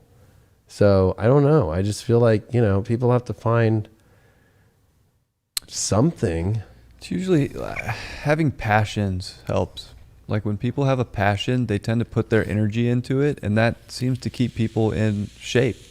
Even if it's not super excruciating work, there's something about having your passions, having your desires, and putting your effort into it that keeps people healthy. Yeah. If it's a healthy passion. If McDonald's is your passion, wow. I don't know if it applies to that one, but Yeah, I ate McDonald's. I had McDonald's tonight. I had Burger King. So, Oh wait, no, it was Taco Bell. I was hungry. You know. You were eating, and I was or like, I haven't eaten since there's 4. another, Like I'm there's hungry another too. thing about divine masculine, right? Like if a masculine is going to eat Burger King or they're going to eat McDonald's, hey, like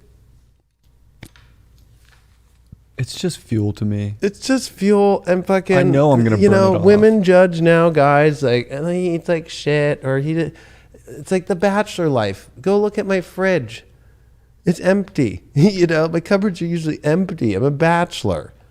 Yeah, I'm It's not not like shoving I'm- calories down my face all day. Yeah, I'm not like going, one meal. I'm If not it's spending McDonald's, $100 who to go to cares? the grocery store to fucking just look at a bunch of food and try and make it. Like, you can't make for one. It's insane. Like No, and if you're, it's cheaper now to DoorDash your food It is. from some restaurant than it is to go to the store and buy a recipe to Right, cook. especially if you use a credit card with 4% cash back, 3% cash back. You're getting a free meal at the end of it, and then you pay for the DoorDash like premium service, so you don't pay the delivery charge fucking that they already do, and fucking then you're helping some guy or woman out who's delivering it fucking with a tip, and helping the economy go by and helping others and keeping those restaurants that have those people that are working to make it happen, especially if you're single. Or if you're like a working mom or dad and you need to fucking just like get the meal quick, like fucking, I don't understand the judgment on that. It's actually more expensive to go to the grocery store now than ever before. I literally don't have one food item at my house.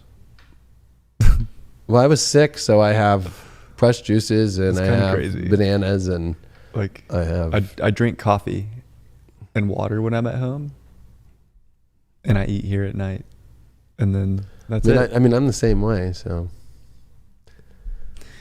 10th house life. I don't know.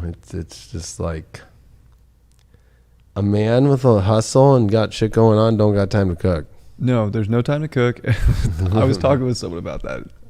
Like, I despise cooking because I don't have time in the day. Who has time I to do. cook? It is like it's the chore of all chores that I don't want to do. To take an hour Of to your get life? things like ready, and then to cook it, and then to clean up. Unless that's like your thing. It's not. Yeah.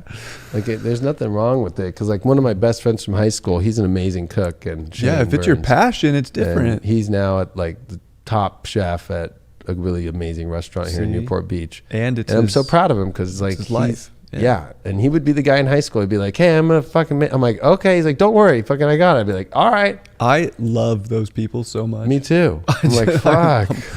I'm like, so- "Can I help with the dishes when you're straight up, done?" And I will do gladly that. Yeah, I had no problem doing No dishes. problem doing the dishes. But- I'm like, damn, you just but- cooked me a meal. Like, yeah, Right, You yeah. go sit down. That was bomb. I don't even care what Yeah. it is. I'm so grateful for a meal to be cooked for me. It's crazy. Oh yeah, It's if like one my of my favorite ex-wife things ever ever. cooked, I would be like, all right, I got the dishes. Straight up. It's only fair. Like, you know what I mean? I'm Like, I'd down be for like- fairness. I'm not cooking it. I'll get takeout. You don't want to cook? I got you. I know, straight up. I don't know. It's fucking. But especially, I think for a man out there, if he's sitting around cooking and just doing the gym all the time, like that's his life. Unless he's making money being a gym rat, he's probably wasting his life 4 or 3 hours a day on that. And is it doing anything? I mean, if anything, hopefully just boosting his self-confidence. Yeah. But that's sad, because then the second that they stop going to the gym and they do that, And hopefully they keep. they hopefully lose they keep that self-confidence muscle. Right, exactly. So something for some people to think about. All right. Well, the Divine Masculine has something to say. Spiritual Daddy, episode 2. Love you all. Of course, make sure that you join us on High Vibe for all the horoscopes and all the dailies and all the weekly spiritual videos, especially astrology based and tarot and all the other stuff that we got going on. And we'll see you next Monday. And by next Monday, we'll have the call. Oh, well, actually, I'm gone next Monday. My birthday weekend. I'm in Vegas. So we'll do this Tuesday night. Tuesday night. We'll see you here. Appreciate you all. All righty. Adios. Bye-bye. Bye.